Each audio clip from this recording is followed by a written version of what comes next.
much like Meta, we are recording. Just so everybody. It's only polite that you tell, right? It's only polite that you tell. Is my lights on now? Yeah. It's recording now.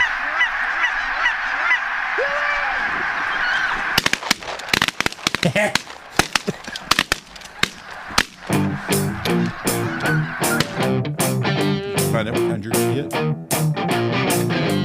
Figure out which kind you're gonna get. Can you hear me? Yeah. Are you gonna find out what kind you're gonna get? The kind that don't transition. Okay. Transition to what? It's got the transition lenses. Oh, really? Yeah. Oh, so they're shades and... Okay. Here we go. 3, 2, 1. Boom! And welcome to the Big Honker Podcast, brought to you by Shin Gear. I'm Jeff Stanfield with the world famous Andy Shaver. You look like Smalls. That's okay. Maybe I need Wendy Peppercorn or whatever her name is. Yeah. Wasn't Smalls the one that was? Yeah, that's that that pretended, Yeah. or I guess he actually did drown. He went full send. Right Committed. On that. He did. You know, it's funny, like with the new technology that's coming out, I know, and it's kind of depressing that I'm crossing into old man territory because Yeah. I'm very resistant now. Like Ooh, you are crossing over there. I get really mad about like I'm all paranoid about what I share in AI. And I get really mad every time my phone updates and it moves everything around. Yeah. Where, I had this figured out. It was working just fine. What are we doing? Well, I was telling you, so like whenever you plug in an SSD into your laptop or whatever, into a Mac, to safely eject the disk, right above it or right below it says, would you erase disk? Oh, yeah. So one Right says next to each other. eject disk, and then right below it is erase disk. And it's like, somebody's going to mess up. Yeah, they And need to I don't be know. on- I don't know how they thought that was a good idea. They need to be on opposite ends of that little menu. Stupid engineers. With us today is my nephew, Andy's cousin, Michelle's nephew, Tracy and Todd's son, Eric Lewis, who's running for county judge in Haskell, Texas, or Haskell County. You've been in city council. Yes.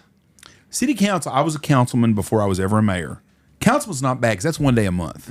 Ours is 2, but same. Mayor, it's every day. County judge is 24/7. So, are you ready for this? Oh, I'm ready for it. If everybody else is, that's the key. There's not a smarter guy in Haskell County than you are. And the city and the county would be very, very blessed to have you represent them. Well, I appreciate that. Because you're a very sharp young man. I thought about running for county judge in Knox County, and I don't have time for 5 months out of the year, and so it's not fair.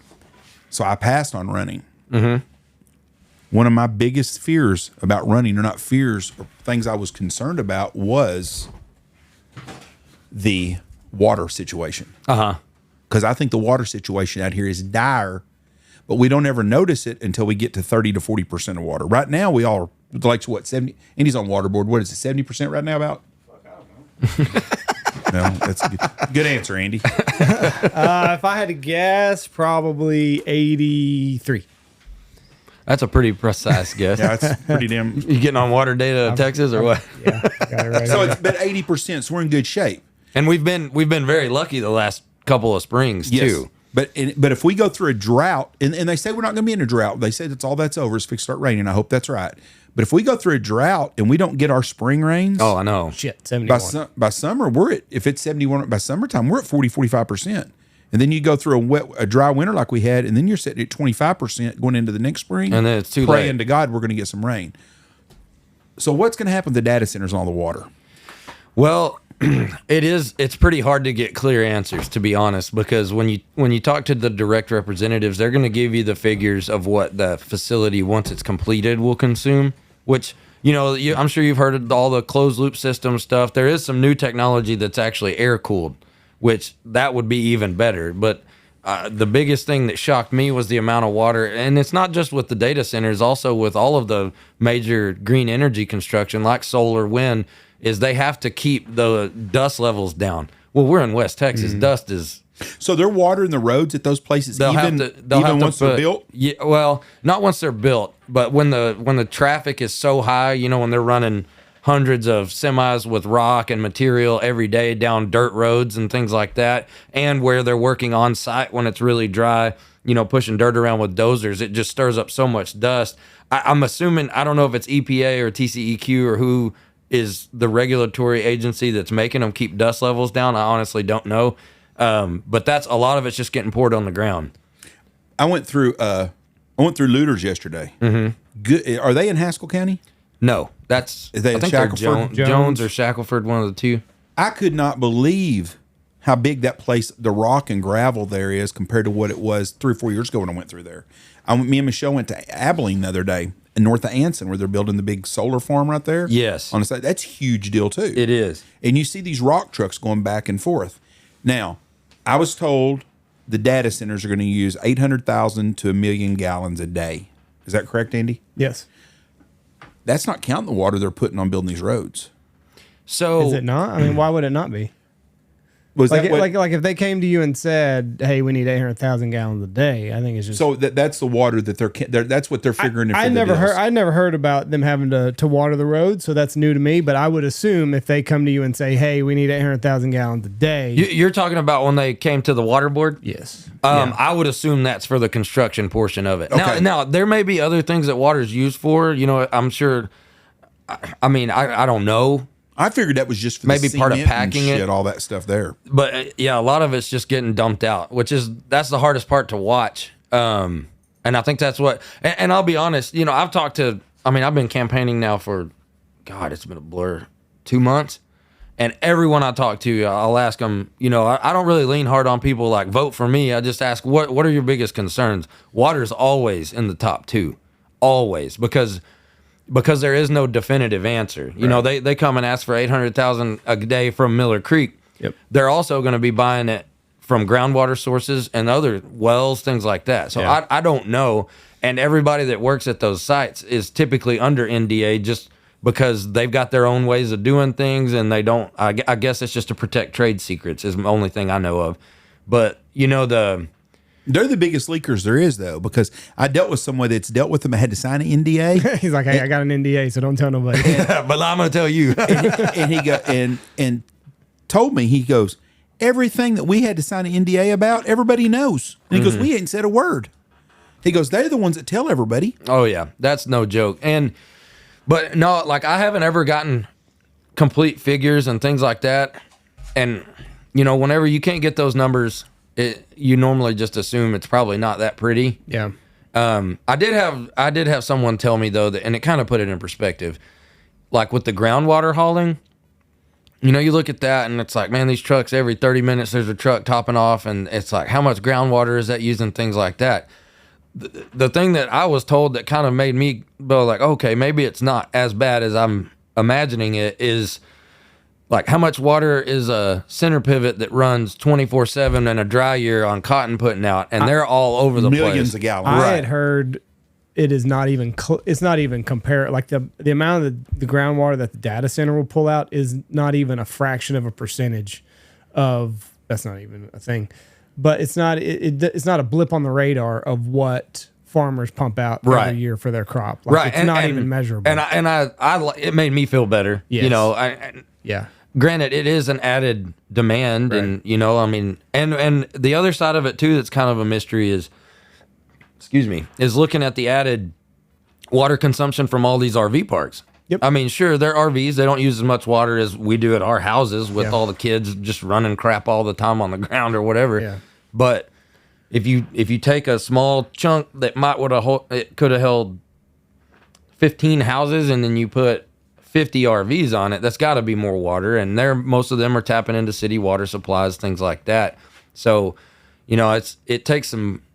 You have to plan ahead and watch what you get into, because it'd be the same thing as if it was happening right outside of Knox City. You'd want the town to grow, but at the same time, like we've all these towns have old as Methuselah water infrastructure, all of that sewage, our sewer treatment plants, things like that, or whatever it is, settling tanks or whatever. I don't know what Knox City uses, but like that facility is good with the current demand. But if you double that, what's that going to do to it? And then now, what do you do if something breaks? And so I wonder. So like, I got the answer for you. Hold on. excuse me. It's 27,000 gallons of water per acre to put an inch of rain on it. So for 160 acres, that's 4.3 million gallons of water for 1 inch of rain. Wow. Okay, so that tracks. Right. That's one field. Yes, and there's a bunch. There's Okay, a lot of straws. Guy told me they ran a pivot. Jeff, there's your Metamucil. Thank you. That Metamucil. Gatorade Zero, Metamucil, same basic thing. They run 160 acre pivot. If they run it 24 hours a day for a month straight, 65 million gallons of water Holy shnikey. for 1 month of farming 160 acres of peanuts. Wow. That's a lot of water. Infrastructure on a 1,600 acre solar farm will use between 9 and 12 million gallons of water. So a lot less water than peanut farmers do. Let me ask Blake. I know Nebraska, they're on an allotment. And I can't remember. 5 inches of rain a year, I think, or 8. Oh, wow. But That they're allowed to put but on the then ground. when you hear that, it puts in perspective that it's the not just a little millions. bit of water. Yeah, It's still You're a thinking lot. this much. And it's like, it's millions of gallons. And, tracking off of that, I will say, when this all first kicked off, I was skeptical just because when you feel like you're in the dark, like that's when your imagination turns on you a little. But the further that this has gone down, it's like the little things like that. It's information is the best thing in the world. Like Yes. that's the best thing that can be put out is just here's what happened when we did this here. Here's how much it took. Here's the impact that it was, and everything was okay. yeah. Sure, people are still going to be skeptical, but at least with that, it kind of is like, look, there's evidence. You can look. If you're really worried about it, you contact this other city, see what it did to them. And, it's just, they're going to find a way to get these things done. 100%. And I don't know if that's what you told me or not, but I'm sure, if Miller Creek can't sustain their demand, they're just going to get it from wells. They'll figure it out. Oh, yeah. Back to what we were talking. So, like, I hadn't thought about, like, the extra demand on, like, the sewer plant. But, Jeff, when our sewer facility in Knox City, so Knox City's shrinking. When that sewer facility was put in, was that for the 1,800 to 2,000 people that were here whenever it was built? I'm assuming the original sewer plant. The one that we got now, was it built for 2,000 or whatever? 2,000 people. I don't think so. I think probably for 1,200 people. We're at 1,200 now. Why would? No, we're not 1,200. We're probably at 1,000 people. Either way. But I mean, we didn't lose let's 200 say- people in I don't back in 2000. I mean, how old is the sewers? Do you know that? We've How old it redone is? the sewer. We put a new racetrack system in it. I was still mayor, so say 18, 17, 18, 16, 17, 18, 19. They done something. They had a big grant. That's what they got into the big deal with the EDC over that money about a year ago. And they had to put something else because TCQ, is it TCQ? Yes. TECQ comes and all the time.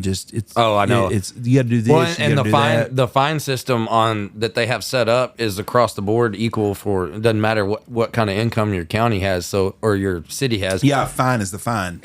And these little towns like that, if they get hit with something that's a $10,000 or $20,000 a day fine, like they Yeah. can't even afford one day of that. Yes. Yeah. I don't know the whole. I don't know. I can't tell you.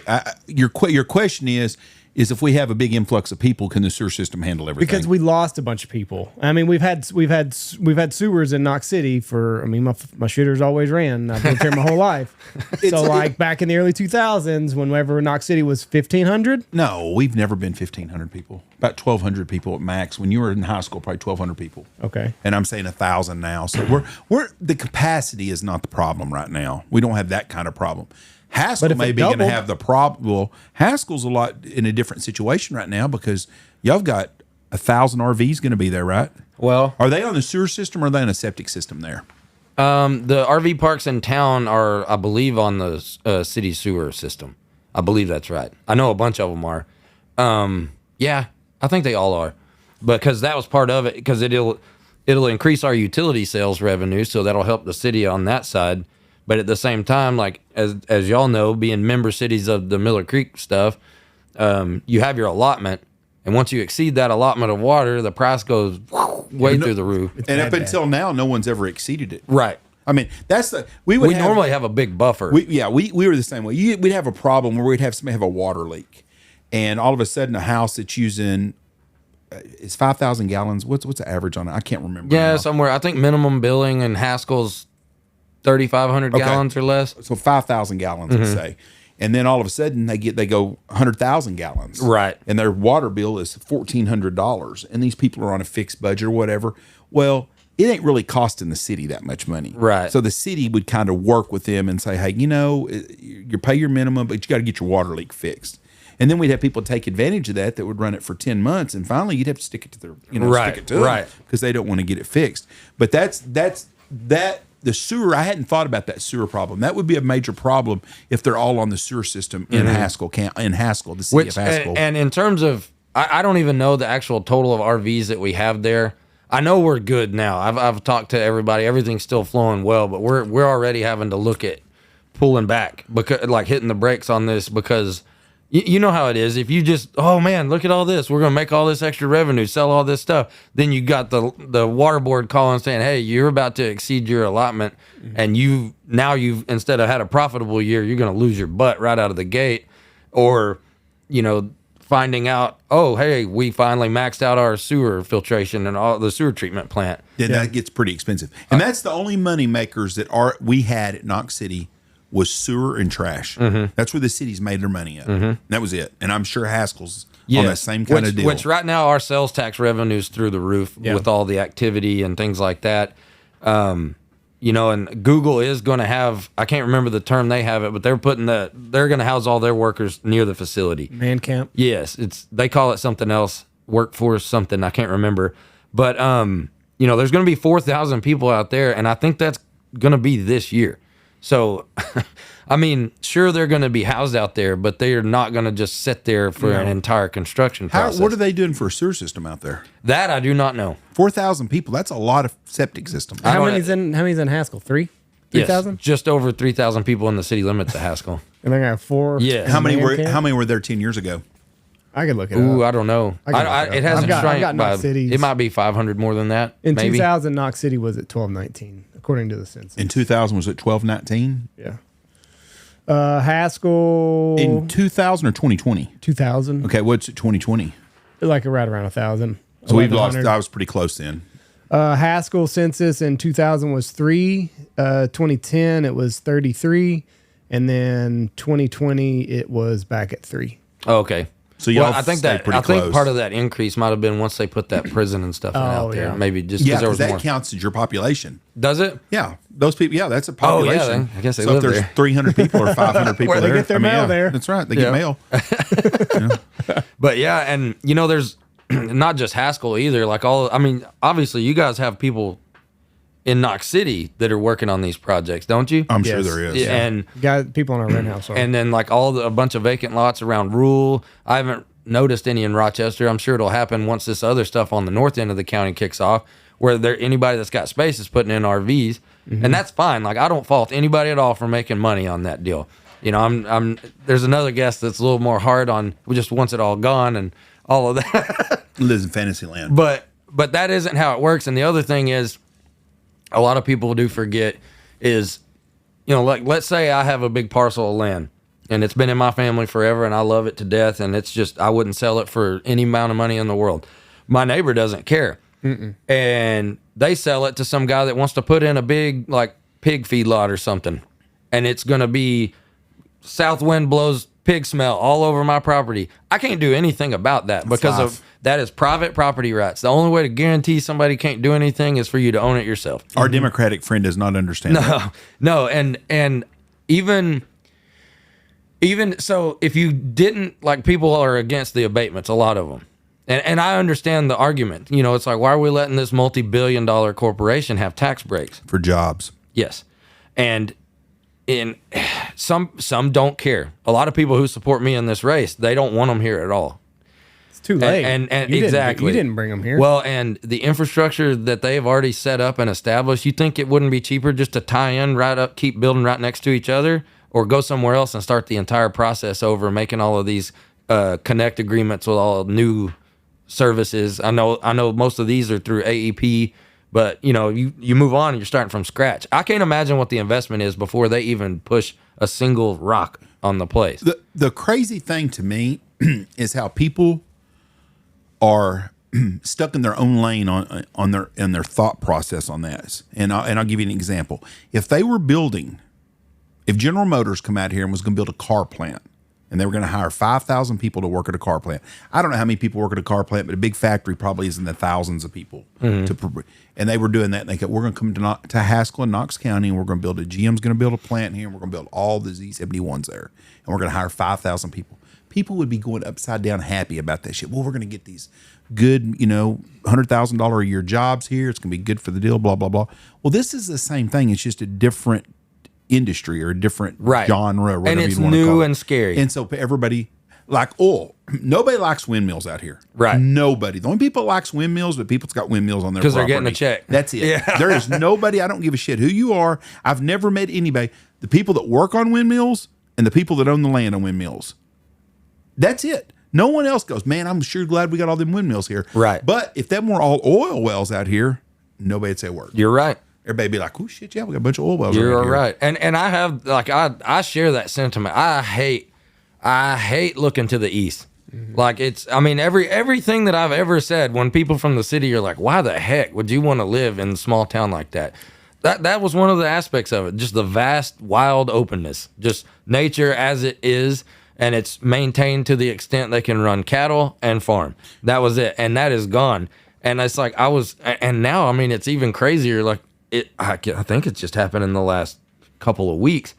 If you find yourself before daylight or after dark going on 277 southbound between Haskell and Stanford, just look to the left and they've got everything lit up now in the construction. It looks like cities out there. Oh, really? That you can see ambient light reflect off of moisture in the air, and in my head it's like, man, is this we might not even be able to see stars well here anymore. We little things like that where it's like, dang, that's kind of depressing. Yeah. I drove north of Winchester this year going east one morning. We were hunting back there and it was at first light. And I'm looking at that and I'm thinking, this doesn't look like it did 10 years ago. Because it all looks like a city over there. Because it's all the red blinking lights on all the windmills. Change is inevitable. It's coming here. My biggest concern with all this technology, everything that's coming out here, I don't have a problem with us advancing and trying to make things better. My concern is what's going to happen 10 years from now when all this stuff is done. Are our towns going to be ghost towns and just some structure there, or are we going to get? I was told the Google is going to have 150 permanent jobs at the Haskell site. If anybody else was coming into Haskell, I'm going to put in 150 jobs, and I'm assuming these are going to be jobs with benefits. Oh yes, and everything. That's great for the economy. Mm-hmm. That's good. That's a lot of new homes that are going to have to be built. That's a forever investment. And for the first time that I can recall, there are developers constantly reaching out to officials in Haskell looking for areas that they could do home development. Yes, that's a great thing. How long has it been since that call's come through to Haskell Prior or to Knox City or to Rule or to Rochester? It wouldn't be happening without that. And I know you've said it 1,000 times, and you've been in the driver's seat in terms of the small towns. It's a slow death. Yes. Slow death. What would something like that next to Knox City do?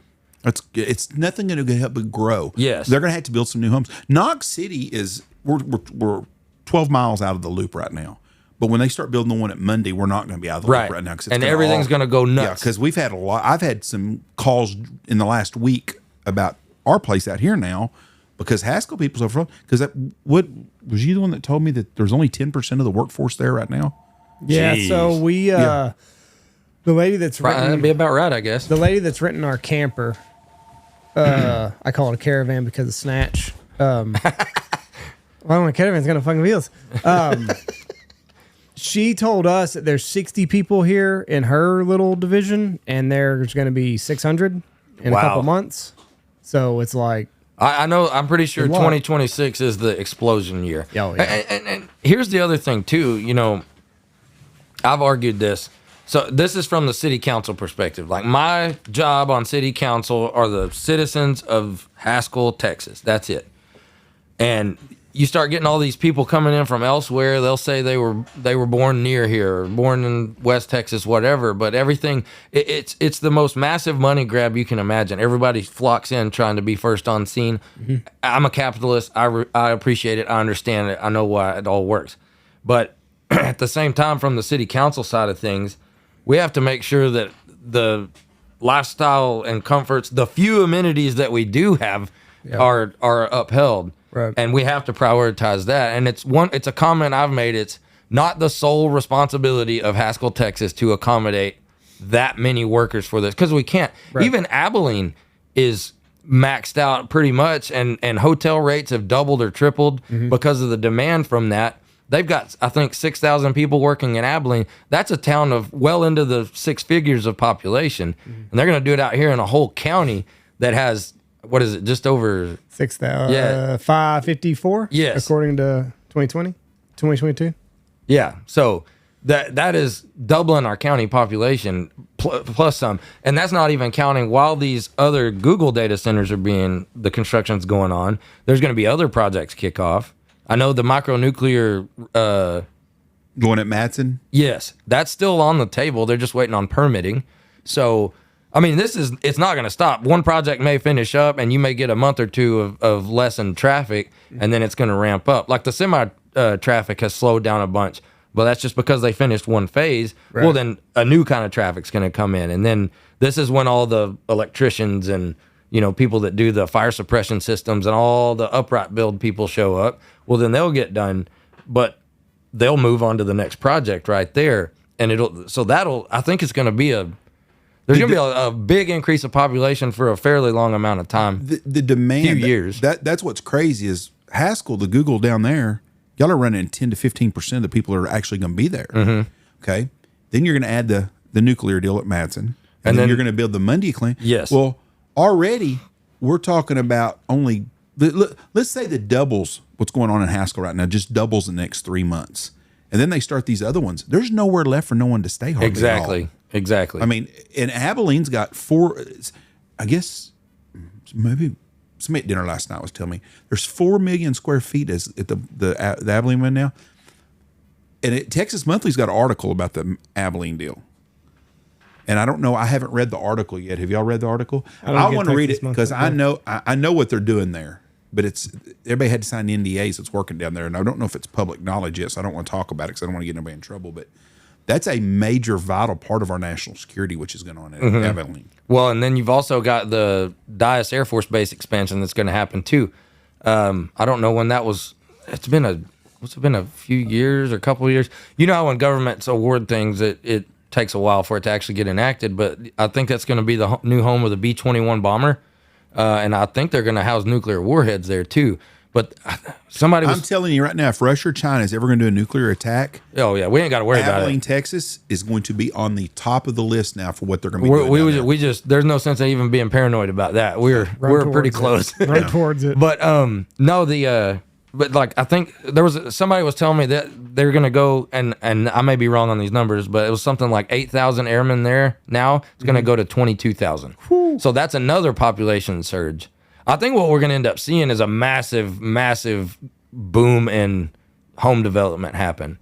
And it may start to fill in the in-betweens these small towns. I wonder if this is why Trump is pushing for lower interest rates and a cheaper maybe dollar. to stimulate the. Well, I mean, like if there's going to be if Dyess is at 8,000, they're going to go to 22. I mean, those people are going to need houses. Yep. And I mean, what's the interest rate right now? Like 7% on a new house? I saw you can get under 6 now somewhere. I can't remember where I saw that. But Trump's pushing for a lower interest rate, and I don't know. I don't know what's going on. And I think, from their policy. Like this area needs like new houses. Yes, that's the issue. Like there hasn't. The only people that build new houses in the small towns live in them. $1 million houses. Yes, and they are not you would consider an affordable home. No, you need $100,000 house. Which used to be expensive a long time ago. Now that's, what's it cost? You're a construction guy. What's it cost to build something per square feet now? I just know that the average home cost is like $400,000. Well, what's the average what's cost per square feet to build a regular house? $250 a square foot. Say 300 be 1,000 square foot. How about 300? There's no way. God, how could? Well, that's not much of a house. What's crazy now is like. I don't know if this is what all developers say, but I do remember one making the comments like that.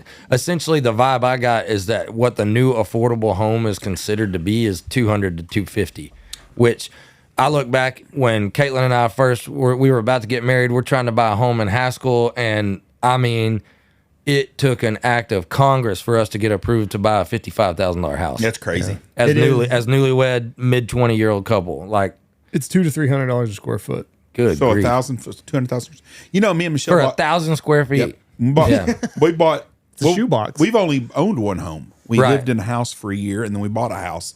The house we bought, I bought it over the phone. This is how life was simple. Oh, yeah. In the late 90s, I called up my banker, and I said, "Hey, Bill, I found a house I want to buy." "Okay, what do I need to do?" "I just write him a check, and I'll cover it. Just come here and sign the paperwork." And so I said, "Oh, are you sure?" He said, "Yeah, that's all you need to do." He said, "Just tell him to get me the contract on it and stuff." That's how I bought a house. It's not like that No, now. hell no. But the same guy, I would buy a truck, and we might be at Dallas on a Friday night or Saturday and go to a car lot and look at a pickup. I want that pickup, and I'd write a check. Mm-hmm. $32,000, whatever a truck cost back then, $35,000. I'd write a check, and then on Monday, I'd They'd call write the Bill and loan. I'd say, "Hey, I bought a truck in Dallas this week. I write a check. What do I need to do? I'll just come by here sometime next couple of days." One time I forgot to go down there. He called me like a month later. He said, "Hey, I need you to come sign these papers on that truck." I said, "Oh shit, I forgot about it." But that was just a different world we lived in then. A lot more trust. There wasn't as much fraud and things like that too. Like, everything is so scam and fraud proof now that it's just made it a nightmare for the honest person to do anything. Oh, you see that all the time, the fraudulent shit. Well, I'm gonna tell you what's driving me right now crazy is these freaking Google calls Oh, yes. about, or maybe Google, Microsoft. That's the same company, isn't it? No. Is it? They're different. Google and Yes. Microsoft. Voice activated request on the phone. You need to. So they call. They've been calling for the last 3 days. I get 12. It was Call Domingo was just another one. Really? And I'd argued with the lady earlier today. So finally this morning I said, "Listen, lady, give me your sales pitch and let's get this shit over with. And I'll either do it or I won't do it, but I want it ended. I'm tired of this shit." She goes through this whole list. She goes, "What all do you do?" And she, you could hear typing and shit. It's everything you do at your business. People call in and they're like, "Hey, I'm looking for," oh, I better not do it. My damn phone will go off. "I'm looking for so-and-so deal." And it lists all the things. And that's the new search engine they use, but it's a voice activated search engine. And I said, "How much does this cost?" And then she tried to tell me some people in the area that did it. And I knew one of the guys. And she goes, "Well, it's based on how many people." She goes, "Waterfowl hunting in the last 3 weeks, there's been 1,648 different inquiries in your area about waterfowl hunting," or whatever it was. And then she goes, "It's going to be this much. And for $200 a month, we'll do this." I said, "Ma'am, hold on." I said, "I got a podcast. We get more. I'm get a lot more than that out of it." I said, "I'm not doing this." I said, "Put me on your do not call list, please." "Well, I can put you on ours, but there's 41 other companies doing this shit." Good I was Lord. God, I said, "This is bullshit to the American consumer." Because if you block the number, then it's another number that calls. Yep. And I wish Congress could do something pass where you can't cold call people over. Oh, the I phone know. and this Like, shit. and that's the thing too. Like, you get one of those calls. It's like or emails. I get emails all the time, and voicemail is like, "We're calling, see if you need a business line of credit. We can do it." That drives you nuts too. It could be a scam, but if it's true, if it's real, how many people have you cold called that needed $500,000 of capital that can qualify for it. that could qualify, that it went through? Like, if I was in a situation where I needed that kind of money, I'm gonna have to be dealing with somebody I've got a relationship with at a bank. Yeah. Like, it's not gonna be some Wolf of Wall Street phone call that's like, And you get them all the time too. oh yeah, I think I bet my phone rings 20 to 30 times a day, and out of those, 4 to 6 are legitimate. Yeah, I On check average. the caller ID right now. It's 940-202, 207s, 20 these deals, and it's the same all the freaking time. But I get Rochester ones all the time too. It'll be like a 940, what was it, 207, I think, all the time. And I'm like, And every once in a while I'll go, "Oh, maybe that's so-and-so that said they were going to call me." Nope. And now that I've answered it, I'll get 15 more right after it. And it's like, just got to let everything go to voicemail, I guess, unless it's saved in my phone. I come home one day and Michelle puts the mail on the counter, and I go through it and I throw it in the trash what I don't want, or she'll just stick it in a big deal. And most of it's junk. Yeah. 90% of the mail we get you junk mail too, anyways, because most everything's online. And she's like, "Ooh, you got a check there for $300,000." I go, "Huh?" She goes, "Someone sent you a check for $300,000. I said, "Well, they sent the wrong motherfucker then. They sent me a check for $300,000. Yeah. And so Jeff Stanfield, $300,000 is one of them loan deals and stuff. I said, Oh, yeah. "Michelle," I go, "This is it's just another deal. Don't get so excited. It's not. Nobody owed us $300,000. I wish they did. Yeah. but it's not a $300,000. Well, if somebody owed you $300,000, yeah, you'd be on top of it. Oh no shit! I'd be breaking some damn notes. Yeah, I've busting had time. people owe me a couple, $20,000-$30,000 lots of times, and I need to get my damn money. Yes. But $300,000. But I was like, no, that's just, and what it is. You fill this out, and we'll 4% interest or 7% or whatever. I said it's just a credit line with somebody, and I said I don't even think these things are true. Yeah, I don't even know how they work. I don't either. I just, it's those spam calls are ridiculous, and I mean, I don't know. It may increase with all this new activity in the area, more populous area, and Guys, going to drive me nuts. But, Someone's taking that check and try to go to the bank. Oh, for sure. Oh, that one that came to you. Hell yeah, we're going Red Lobster. Finally, I knew Extra biscuits. I knew I was owed this money. And it's finally here. I've been telling him for years that this money was coming. Yeah. Finally here. What would if you took that $500,000? What would the interest rate be to pay it back? I've never even inquired. I just see it and I'm like, I don't need anything it. else. I don't want to owe 5%? anybody. 5-6%. I mean, If you got it's real. Because I saw, because Bitcoin is crashing, and I saw on X yesterday, Bad. they said go to your bank, get $67,000 loan, because that's what Bitcoin was. You can buy one Bitcoin with it, and then at the end of the loan, you'll owe the bank $100,000. But one Bitcoin in 3 to 5 years could be 10x. Like you could have $5-6 million bucks. Or it could go down to 30. zero. Yeah, but they said like worst case scenario, you're going to owe $100,000 on a $67,000 loan. I see. That's risky. Let me see what my good old crypto's doing today. I bet it's tanking again. But I mean, if you were ballsy, God. if you were ballsy, you could do it though. You could take out a loan for 67. You're going to owe the bank 100 at the end of it. But the upside is maybe. Yeah. Bitcoin is 69,000 today. It's gone up. It got down to 61. 61 yesterday, and I was this close to putting some money on it. I wish I would have now. I read a deal the other day said it might go to zero. That thing is, there's no tangible nothing to grab. I know. That's what scares me about crypto. It's only as strong as people's belief in it. So anything that shakes that. Well, I had this grand scheme this year, and I thought I'm smart some bitch on this deal. Was it like mine? Everybody that paid for my fantasy football leagues this year. Oh. I said, I'll buy crypto with that shit, and I'm going to make 10, 15, 20% on it. Because this son of a bitch, I first did it, and I was printing money, boy. I told Logan Pyatt, I said, I got me a deal going now. I said, you think about it. You get some people sending you $10,000 in crypto or in Venmo. And I said, I just put it all on crypto. And I bought all of them. I didn't buy just one. I bought them all. And boy, the first 3 weeks, I'm thinking, It's like, good. It's a free loan. So I'm gonna pay all this money out when hunting season's over, or not hunting, when football season's over. I'll pay all these people what I owe them. Well, I got second in a couple of leagues and stuff, so I didn't owe near what I put in. It was a pretty good deal for me. Unless you look at my fucking crypto right now, it's about half. I'm down 50%. Wow. Since September. Enough that I would never sell the damn thing. I mean, I'm going to hold on to it anyways. My portfolio is down 50.58%. Wow. Since September. And that's not counting the 15 or 18% it was up the first 3 weeks. That's wild. And then it got down to just zero money, and I kept thinking, yeah. And I thought, hell no. And then it just got down and got down and got down. It's literally like playing in Vegas. But there's nothing tangible to hold. Like if you bought Microsoft stock, there's something there. Mm-hmm. Exxon, Shell. Well, it's yeah, and I was gonna use an analogy like if all three of us made a deal, like it was an agreement we all had that between us, monopoly money was valued at face value. Mm-hmm. And we believed it, and we treated it as such, and you could buy something off of me with a $500 monopoly bill. It works. Yeah. Until one of us decides it doesn't.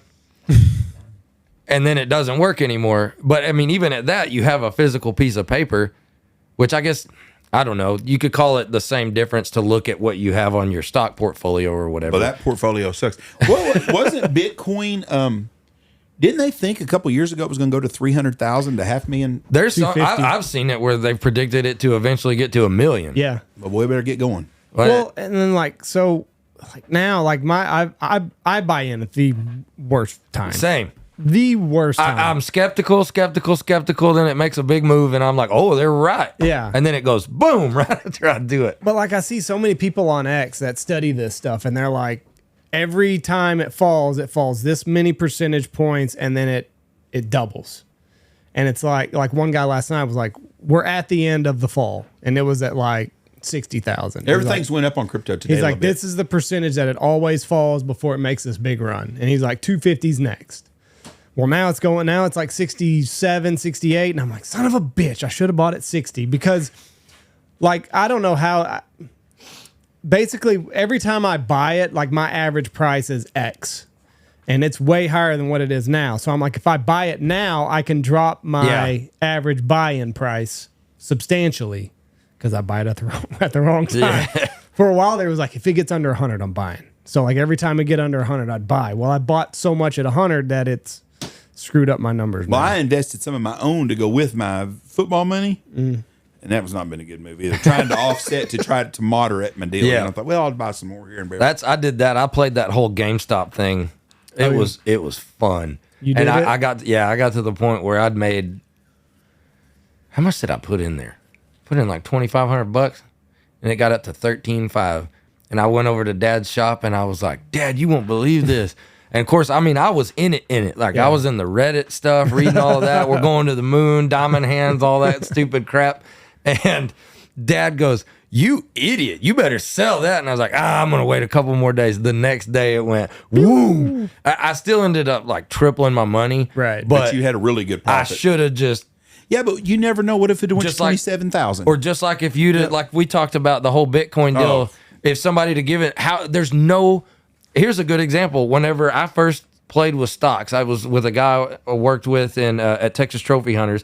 He was like, just if you've got the extra money sitting in your bank, if it's $200, $500, whatever, it's losing money sitting there, you know, and which I knew. But he was like, just do it. Like, and you don't have to buy all one thing. Pick some things, read about them. If it's a company that's successful that you believe in, just try it. And of course, thought I was Mr. Day Trader. One of the stocks I bought, I was like, man, everybody's really getting into computer gaming now versus consoles. NVIDIA'd be a good one. Oh, yeah, it would have been. I bought it. And I can't remember what it was. And like I think I put 1,000 into it and it doubled. And I was like, that's pretty good. Sold it. Oh. If I'd have kept it this long. Yeah. But how could I have held it that long? It's kind of like me with if the that Bitcoin. 2,000 would have been worth 25, you think I would have been able to hang on? Right. No.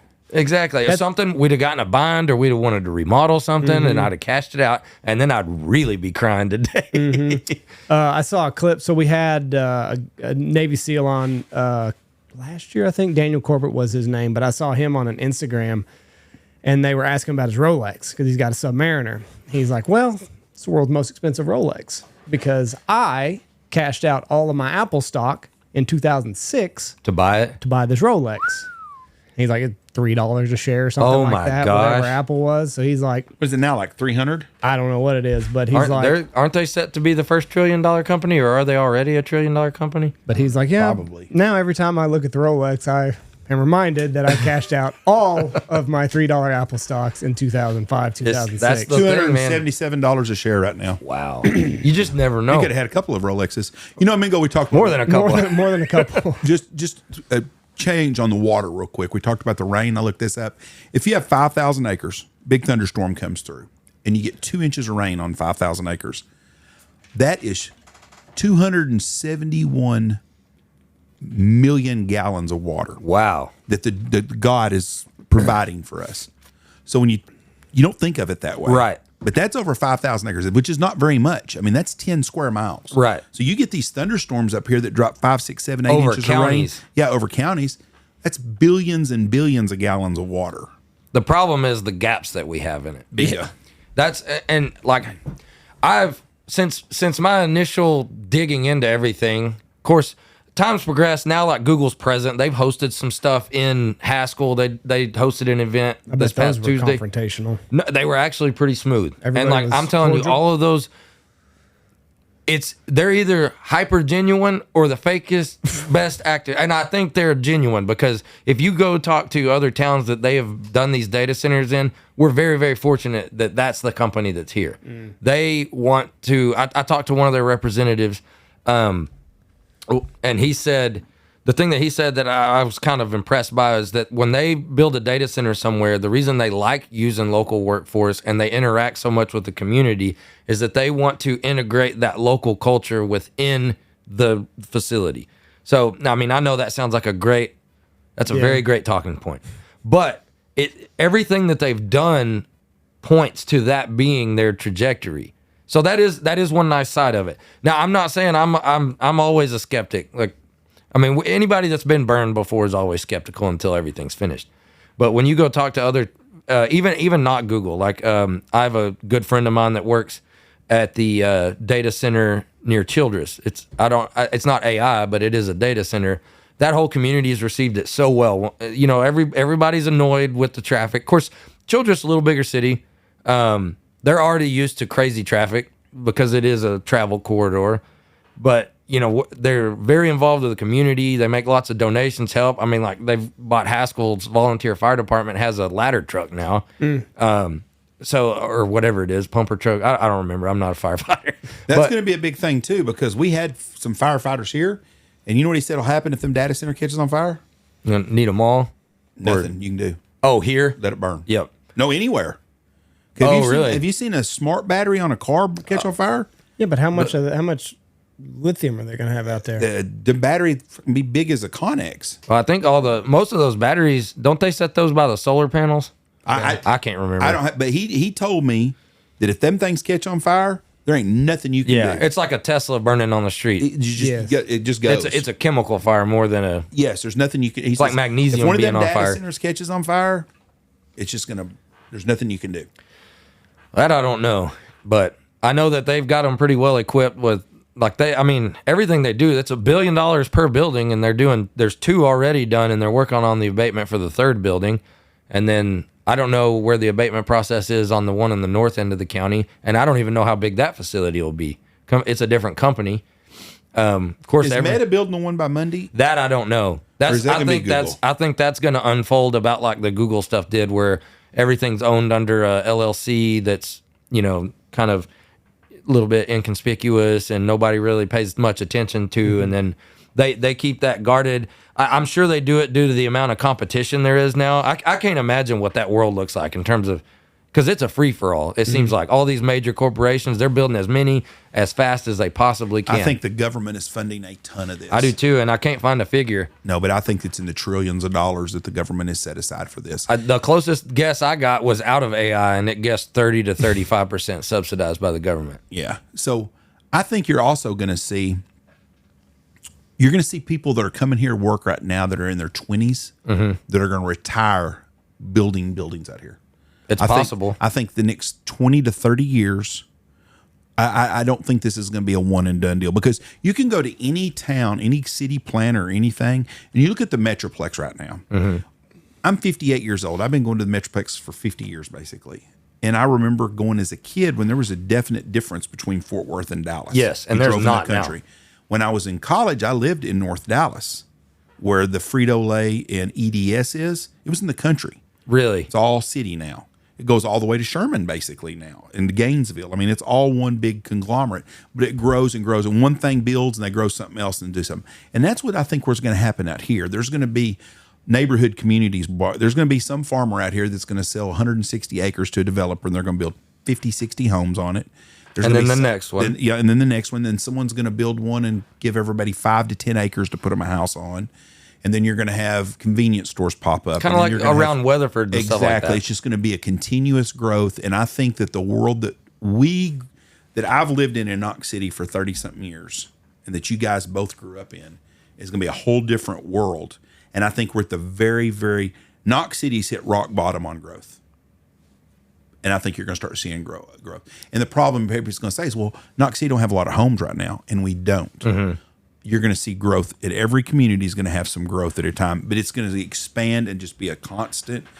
I think 30 years from now, you're probably going to see, I bet these next 4 counties have 50,000 people living in them. That'd be wild. You know, and of course that's one of those things you don't know until it happens. They're not building all these buildings up here if Right. they're not going to have people and services that go with them. Well, and I mean, even in the abatement, so I think each location is a minimum of 50 employees, and they've all been like, it'll be more. That was like their super safe the number. one at Albany, I read 1,500.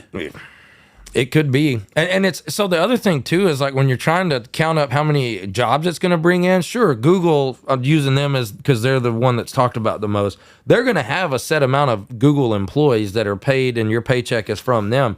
But what about all of the contract workers and things? So I think that they said for every one job created by Google in an area, there will be 4 auxiliary jobs created. Mm-hmm. How big are those? How many square feet is this building? I do not know. They're going to clean themselves? No. That's right. I mean, it's going to be this ain't like someone's putting up some kind of fake ass deal that's going to be gone in 3 years. Exactly. They're spending billions of dollars. Well, and these, I mean, the problem too that's going on. Let me get my thoughts straight. I'm running on fumes. So in terms of the data center thing's getting a bad rap around Haskell because some of the worst issues that people were having with truck traffic and stuff like that was actually the solar farms that were being built. They hadn't even really gotten started. And then as soon as they kicked off the ground prep work on the data centers, everybody heard Google. Yeah. And that's just like they combined all that together. And it's all Google, Google, Google. And it wasn't. It was just the perfect storm. Then you throw in Atmos digging up the whole town to replace gas lines. So everybody just lumped all this inconvenience onto them because it's the most familiar name. And then to the other side of it that I was trying to stay on, you saying like this isn't like some one and done thing. Like whenever they build a solar farm, I don't know how many permanent employees are out there, but it ain't that many. No. Once it's done and the construction traffic leaves, your sales tax revenue goes back to where it was immediately. Right. And there may be a handful of jobs made that somebody local might could get, but it's probably not qualified. That's mailbox for. money for those people that own it. There's very little That's labor. It's just maintenance at that point.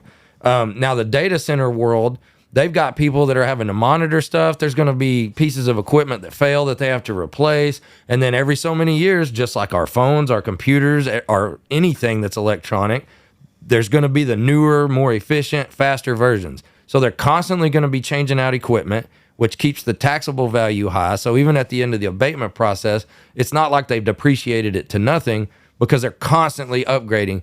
And I've been told that once those data centers are built, like construction never really stops. They're constantly having to fix things, update. There's newer technology that's more efficient. Like since the data center topic has become a deal, there were the traditionally cooled, just water cooled ones that used millions of gallons of water, but through evaporative cooling. Well, then they noticed that issue and developed a closed loop system. And now they've already developed an air cooled system. The only downside to it is it requires 30% more power. But if all of these, and the way I've been told is all of these facilities are being forced to have their own power source, which is why Google just bought Intersect Power, who's doing the 2 big solar projects right next to it, for $4.85 billion. They bought the company. So now they own their own reserve power.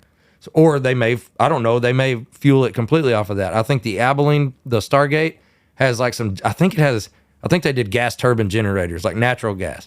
So the way that we've had it explained to us, if it were to get to the point where we were about to be facing brownouts, the first people cut off are the data centers. Unless they own their own place. But basically they said, we'll keep you going, but when things get to be in a bind, you're responsible for keeping it going, which is good. I mean, we've got to take care of the citizens first. But this is also one of those things where we're 50 years too late on updating our dang infrastructure. Yeah. They should have been doing that instead of sending all our money overseas. What do you think is going to happen? And this is something else I see happening, because I remember as a kid when they would go in and build these factories at different places. Mm-hmm. Old farmers would take if you'll look back, and this was before my time, the TVA, which is the Tennessee Valley Authority, River Authority, or whatever it is, in Tennessee, mm-hmm. and they built these big lakes and these power plants and shit. And even Alabama's got a song, and Daddy went to work for the TVA, bought a washing machine, blah, blah, blah. These guys went to work. They sold the farm, or they left the farm, and they went and got these jobs in cities because they paid steady, mm-hmm. and it was good work. They didn't have to rely on shit. That's what's going to happen out here. You don't think you can find a plumber and an electrician now? Oh man, An air conditioning guy? How many air conditioning guys do you think it's going to take to run these deals? That's more than one or two. That's for that's sure. the jobs I'm talking about that people do not. It is going to be a domino effect, and those areas around Lake Stanford is not going to look nothing like it did in 10 years compared to what it looked like 10 years ago. No. I mean, it's going to be like a modern city out there with all kinds of stuff. There's going to be a town pop up there that that we don't even know a name of right now, Googleville or some shit, that's going to have 10,000 people living in it. It's very possible. And it may grow into them, funding coming in for us to have bigger reservoirs and our infrastructure get upgraded that never would have happened otherwise. And like, you talked about these towns growing together. Like I've been going around kissing babies and shaking hands and doing all that stuff. And the biggest concern, like Haskell residents are concerned about the water, concerned about RV parks and residential neighborhoods. The traffic's annoying. The roads are getting torn up. The gypsies that are coming here to work for. Yes. And I understand for this much of it. That's right. The thing is, though, the other cities are most worried because they saw the initial wave of donations that were given out. Like Google donated to the hospital. I think they're like 150. I can't remember the exact numbers. I don't want to say They them gave wrong. 300,000 to the PTO over there, I think. And then they got the they gave money to Paint Creek because it's within the precinct, and then the Haskell School, and then they also got that fire truck. Which that fire truck, It's $500,000 probably. Well, and there's no multi-story buildings really in Haskell except the courthouse. So the only reason that we would ever have that would be it's for that facility to have an eligible extinguishing deal. But their insurance probably because it made y'all a different class fire department. Yes, probably so. But everyone's so worried about being left in the dust in this, and it only affecting the city of Haskell. And you have to explain, like, the donations are going in right now, but this is just the beginning. And like you said, like, even if the data center is not directly funding these smaller towns, it's going to help them. There's going to be people that can't afford the house in Haskell maybe because ours is much higher, but maybe some developer did some different stuff over in Rule or in between or in Rochester, or when the Monday one gets going, y'all are going to have your economy stimulated. There'll be more sales tax growth here than there's probably been, I don't know, in my life. It was 300 to the school from Google. No, to the hospital. To the hospital. We had some growth. Kinder Morgan come out here and they did the CO2 project here. Yes. Right here by the lodge, 2 miles from the lodge, or half a mile from the lodge. It looked like a damn highway out here. It was every day. There's not 30 cars go down that road nowadays because it's done, and now it's a skeleton deal. There's nothing left. This is going to be a bunch of people working, but there's going to be, that are building. Mm-hmm. There's going to be a lot of people to have to maintain these deals. Yes. And if you did anything else and you brought in 150 jobs to a town of 3,000 people, good paying jobs, good jobs. We're talking that's 150 people would be what, 5%? Of the population. I can't math in my head today. 10 would be 300, 150 would be 5%. 5% new jobs. And that's the job. That's not counting mom. That's not counting the kids. That is a big influx. It's just that one deal. The nuclear power plant deal they're building, I don't know much about it, but I'm assuming they're going to have 50 people running it. You don't just let Homer Simpson run a fucking power plant over there. No, that's only on The Simpsons. Yeah, but every one of these places is going to provide jobs and families. There's a service company.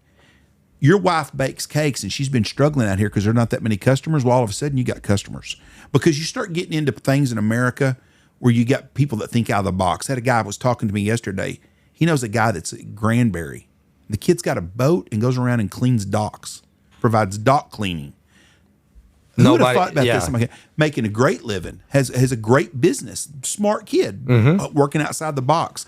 When you start getting all these people, you got to start thinking people start living outside the box. Yes.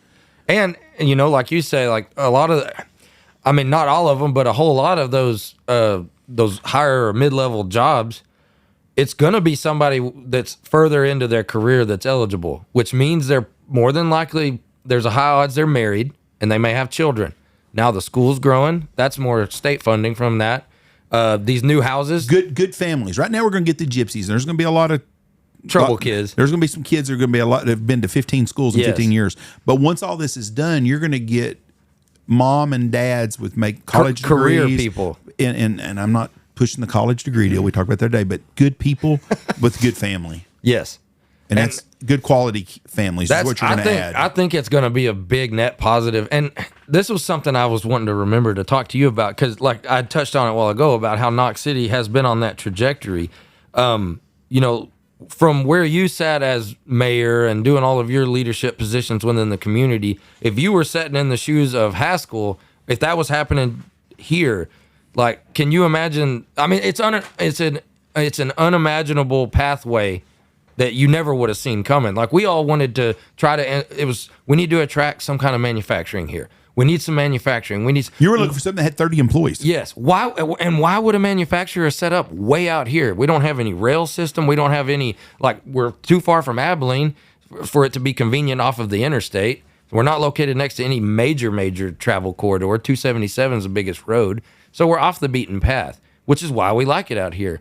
This is about to be the beaten path now. So that's going to open up more people being open to the idea of establishing here, or maybe, you know, properties through the roof in Haskell County, but this company that's a like a supplier or some kind of external component to what's all being built, they look at Knox City and they're like, oh man, or they look at Rochester, Rule, any of the other cities, and it's like, look at this big tract of land, how much cheaper it is than here. I wonder if we can get an abatement to build out here. And then you look at that and it's like, okay, we give them a little bit of a tax break to incentivize them to go a little bit off the beaten path and help out the other areas.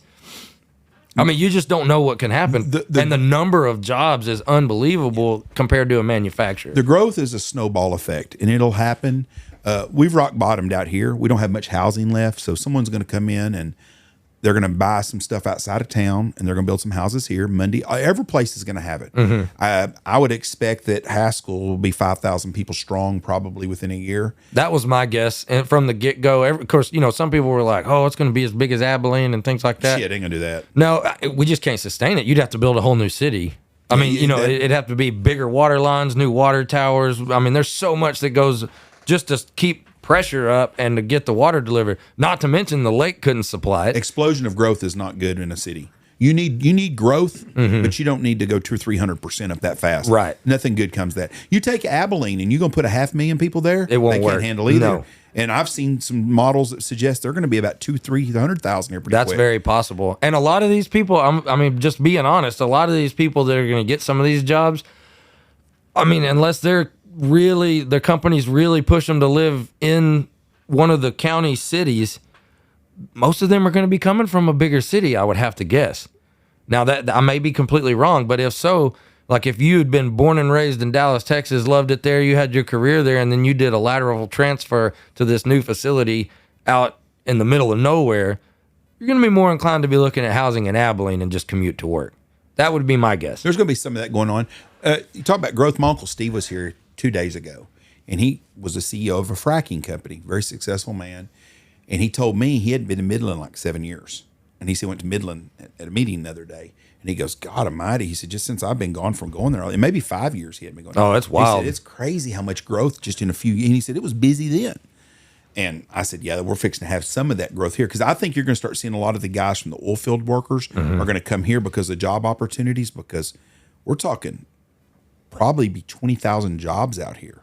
I mean, you think about 20,000 jobs in our little old communities. That's crazy. That's a lot of freaking people. And it's not just here. You go to Matador, you can take from Knox City and you can draw a pin of a circle, 100-mile circle. How many of these structures are going on right now? And I think there's a few in plans. I don't know how far along it is. I need to look into it. In Jones County, kind of closer to the Hamlin area, is what I was told. There's 1 or 2 they're looking at for data centers there. Basically, I think what it's going to turn into is anywhere that there's a massive pileup of green energy projects like wind and solar, because of that energy requirement they have, that's probably the big deal. I saw some guys in suits west of O'Brien about, 2 months ago? Yeah, they were looking at family land. Yeah. And they were... You don't know what they were doing. No. But they were in a suburban, and they were guys in suits, and they were looking at some stuff. Don't happen very often out here. I don't know what they were doing. Were they looking at the sun? Maybe they're from Dallas and they're looking at the sunset. But I'm figuring that they had something to do with looking at. And then I heard there's plans to build a big wind farm southwest of Rochester, between Rochester and Rural. Well, if that happens, that would be right with your deal of the green energy and all going together. But it's an opportunity people need to take account and try to get involved. And there's a lot of opportunities for people. And there's a lot of people that don't like stuff. I don't like the thought of my grandkids going to school with 500 kids when they've been going to school. I love living in a small town.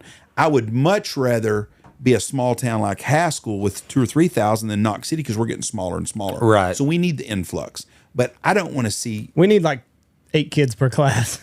Well, to add. But you don't want to get 50 kids. And that's the opportunity, you know.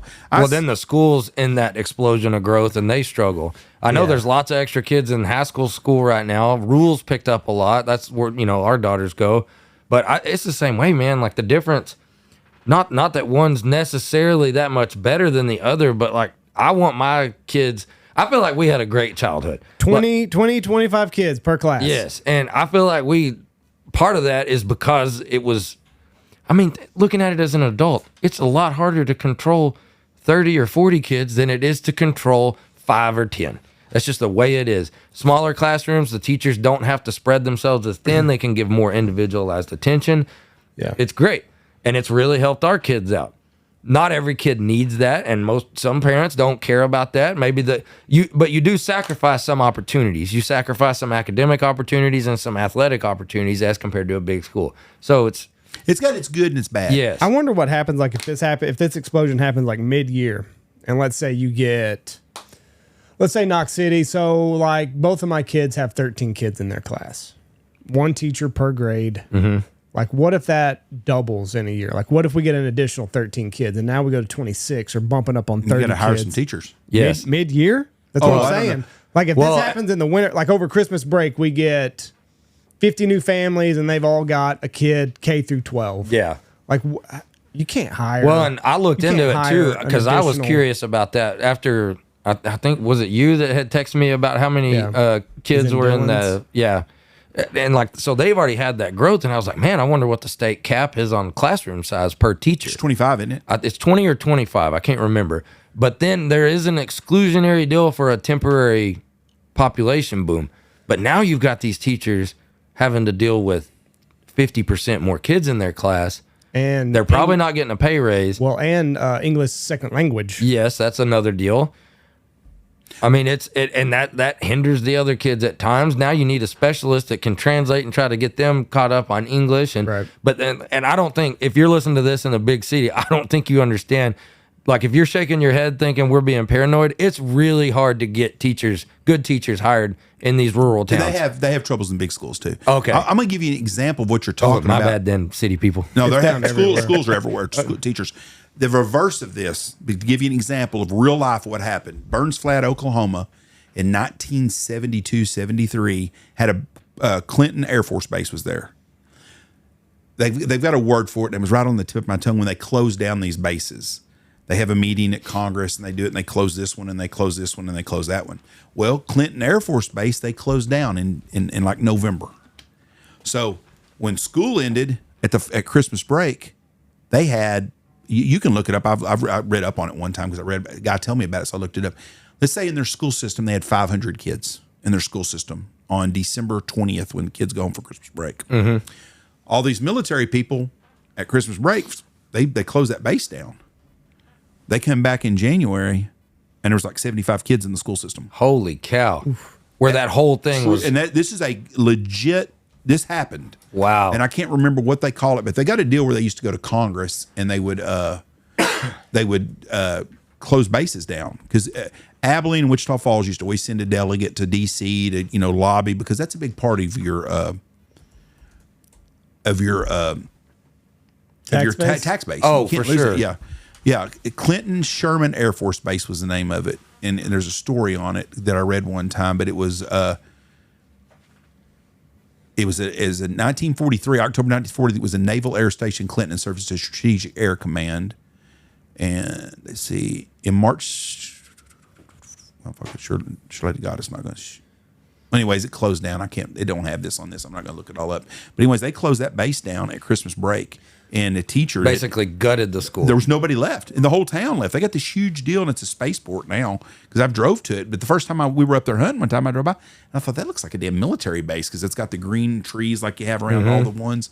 And sure enough, you can see all the old places where Just everybody sitting. lived at, and they shut it down. 1969 is when they closed it down. One thing that I was concerned about is, and I'm way too dumb to be on any of the boards that I'm on, but the tax rate. So you get this big influx of people, and then your tax rate has to go down because you're making more money. Well, then it shrinks, and you can't grow it but a certain amount a year. So like how are counties going to offset in the years that this does not collapse on itself, but not as big as what it is for the next like 3 years? I mean, I think honestly, so most of these abatements, there's a pilot payment agreement. They're doing a payment in lieu of taxes, which they want that for the consistency for financing the project. They want 10 years to know exactly how much it's going to cost per year. And I know Young County over by Grimm, they just did one that I don't know if it got passed fully or not. I think it did, with a solar project where they're actually going to be paying more than what they would have just paying the taxes, but it's consistent. Right. So, and then once that abatement period ends, now you're on the appraisal district for whatever the appraised value is. I think who's going to see the biggest impacts of it is just the cities, because like, I'm sure everybody's seen the videos on the internet where people are in city council raising hell, about data centers. We don't want them here. We don't want them. Well, they're like annexing in land to the city limits to put them there. That would bring in direct city tax, right? Not just sales tax. But like everything that's going on around us is in the country. Right. So it brings in the county tax. They still pay school taxes.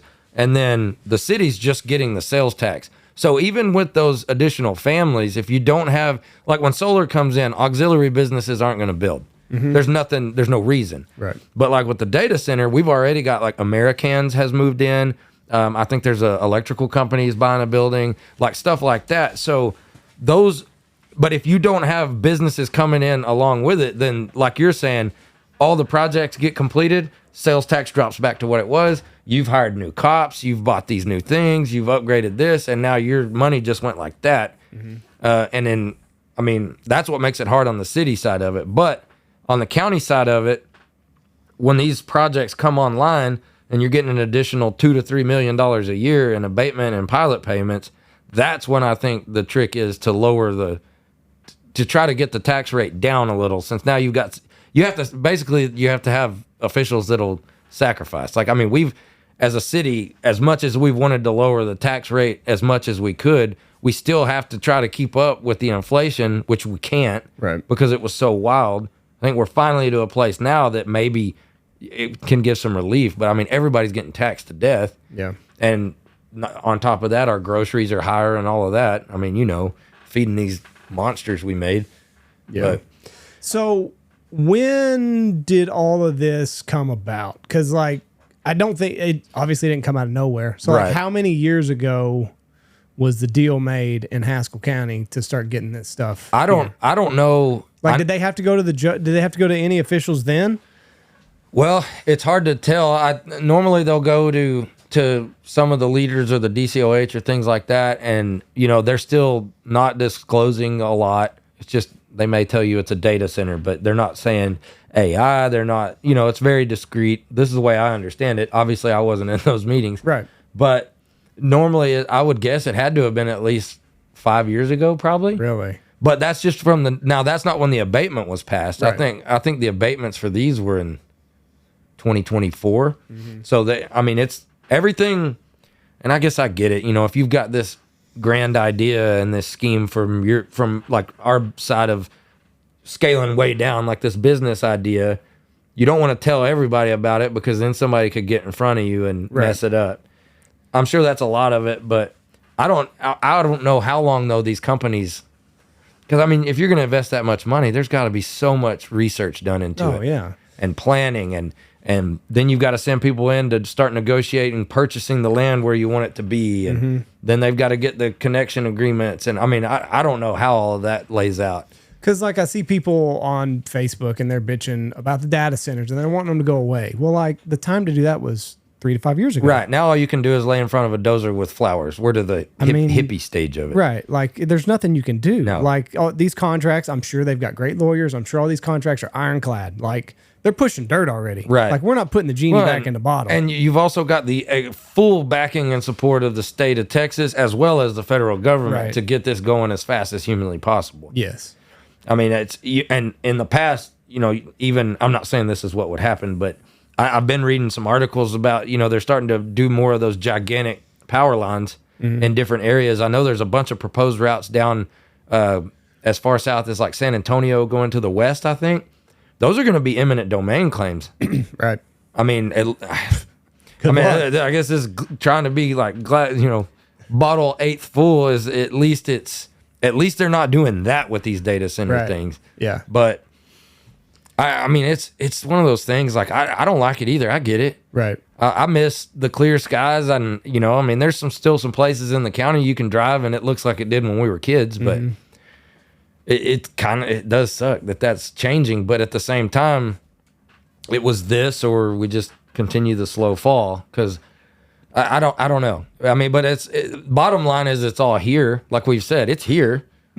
What are we going to do now? We can complain or we can get educated and try to make the best of it. Yeah. And that's the whole spiraling situation that got me where I'm at right now, where it's like somebody's got to do this and we got to make sure it's done right, and it could change our future forever. And so this is what catapulted you into running for judge? Well, first thing that did was whenever I did that dang video that was breaking down everybody's questions. And to be completely honest, I made that because I was running like crazy, hauling butt out here to film, running late to everything. And then I would go to a store to run an errand and it'd take an hour because everybody's asking me questions. Yeah. And I just kind of took all of people's main concerns, did a little research, put it together. There's not many answers. It was just some more details. And it was this Councilman Eric for and then City Council of Haskell. After that, I had a bunch, like 4 or 5 people, like, you should run for judge. You should run for judge. And it's like I started digging into how much work it would be, and it's a full-time gig. It's like I can't. Same thing as Jeff's. Like, I mean, there's certain times of the year, absolutely, but there's 4 or 5 months. There's just no way. It's impossible. And so I kind of just dismissed it, and then everything kind of changed in our business to where it was like, okay, the path is opening up. Tell me what to do, God. I don't know what to do. And then get another sign and another sign and another sign. And then it's like, okay, let's see what happens. And I mean, I may not win. I don't know. It's I felt like somebody needs to do it and do it the right way. And I think I can do it. So that's just, I don't know. So how are you going to manage your business side that you've got going on and be judge? We're going to kind of we're just changing our whole business model. Instead of running like groups of 2 and 4 and all of that, it would just be several big hunts a year. It'd be a one-day deal, bring in another person and do it with 2 helicopters, stuff like that. Turn on the air conditioner. But it's kind of one of those times too, like just being, and this is kind of what makes the whole thing bittersweet, is we're losing 10 to 20,000 acres of land that we would fly every year for solar. And data stuff. So it's kind of a bittersweet thing for me, and like the wind turbines and all of that all interfere with it. And I mean, I know all the operators are seeing the pigs don't bounce back like they could or like they should. And it's just, it wouldn't be enough to do it this way and make a living at, but it would be enough to offset the income loss, because the county judge position, it's a decent paycheck, but for the work that it is right now, it's not anywhere near what it needs to be. It's an act of service more than anything, but it's better than council. Like at least you get some compensation. But how do you go about, like, are there are you going to have to like pass a bar or anything like that? What is it? What's the schooling like? I mean, Jeff's probably done the training. It's like a 30-hour training the first year and then 15 continuing credit hours after. That new judge school. It's fun, huh? But is it the same for city judge? Same basic thing. I mean, there are going to be some things because you're going to be doing Class A misdemeanors, and you can send people to prison for up to 6 years, I think. You'll do some things that are a little different. You're going to have to do probate wills, and you'll have things to do. But I mean, you're going to go to school, but you're going to ask a lot of questions. But it's a very boring week. Now, it's probably it would be. It's a learning, a lot of learning going on. A lot of like drinking from a fire. I would be really bored the first 2 or 3 days because it'd be the same shit over and over. Even as county judge? Yeah, a lot of it would be the same stuff over and over again that I've already had to go through. What really sucks is once you do that, then you got to go to the continuing education deal. That absolutely blows. Is it just the same county stuff? judge probably will be won't be as bad. City judge stuff sucked for us because there's so much shit I didn't have to deal with that we'd have to talk about. Oh, That big city judges, you know, like I'd be in a classroom. it's just irrelevant. Yeah, I'd be in a classroom with like I used to go to South Padre to down there. So me and Michelle would go down there for 5 days. Well, it was a lot of Houston, Corpus Christi, San Antonio attorneys down there, big ones, and they're used to dealing with all kinds of shit that we never have to deal with, and so we didn't talk about someone having a goat in the front yard and shit that we would deal with because I used to tell them all the time, y'all need to have a small town judge conference with just small town judges because we don't deal with the shit that they dealt with, right? And so you'd have to listen to all that crap, and a lot of it was boring as hell. And even I've talked to some, and like the vast majority of those misdemeanor trials and cases and things like that, they're all plea bargain anyway. Like and like you've got 2 attorneys in there, you've got the defense and the prosecution, and they're going to have the deal made up, and they're not going to let you as a new judge do anything illegal, especially when it's to their client. Like it's going to be, you've got that check and balance on it. Plus it's pretty much just, here's your the problem agreement. or not problem. That job is so different than just a little municipal judge like I was. You're going to be dealing with all kinds of city or county just shit that I didn't have to deal. Yes. I was just the judge. That's all I had to do was court stuff. Yes. Outside of having to, someone died or if some, stuff like that. You're going to have to deal with that stuff, and the guy driving the maintainer got a DWI the night before or whatever the hell it is. You got so much other shit you're running a damn business besides being just being a judge in a classroom. And in the big counties, they're separated. They are. Yeah, there will be I think it's called a statutory county judge or something like that. And then Then you got the criminal judge. And then the county judge, like the seat I'm running for in a bigger area, is just business. They do the commissioner's court and the business side of stuff. But it's obviously way more work. You're going to be in the actual courtroom a lot. Yeah. And right now they only do it once. They only do it every other month right now. But that's it. Right now that's what they do, I think. But like I made a video and I'd put it out there that I'd be willing to do it more often. If it would make things a little more efficient. The signing, go to the jail in the middle of the night, set magistrate, someone set a bond. Which now you can do by Zoom. Oh, you can? Mm-hmm. So like I could just go out back in my office if I'm covering a weekend or whatever and do that. I used to make everybody spend the night all night. 9 a.m. I'm 9 a.m. I'll take it. They call me at 9 o'clock. Hey, Judge, got somebody you want to come get out of jail? Nope. No.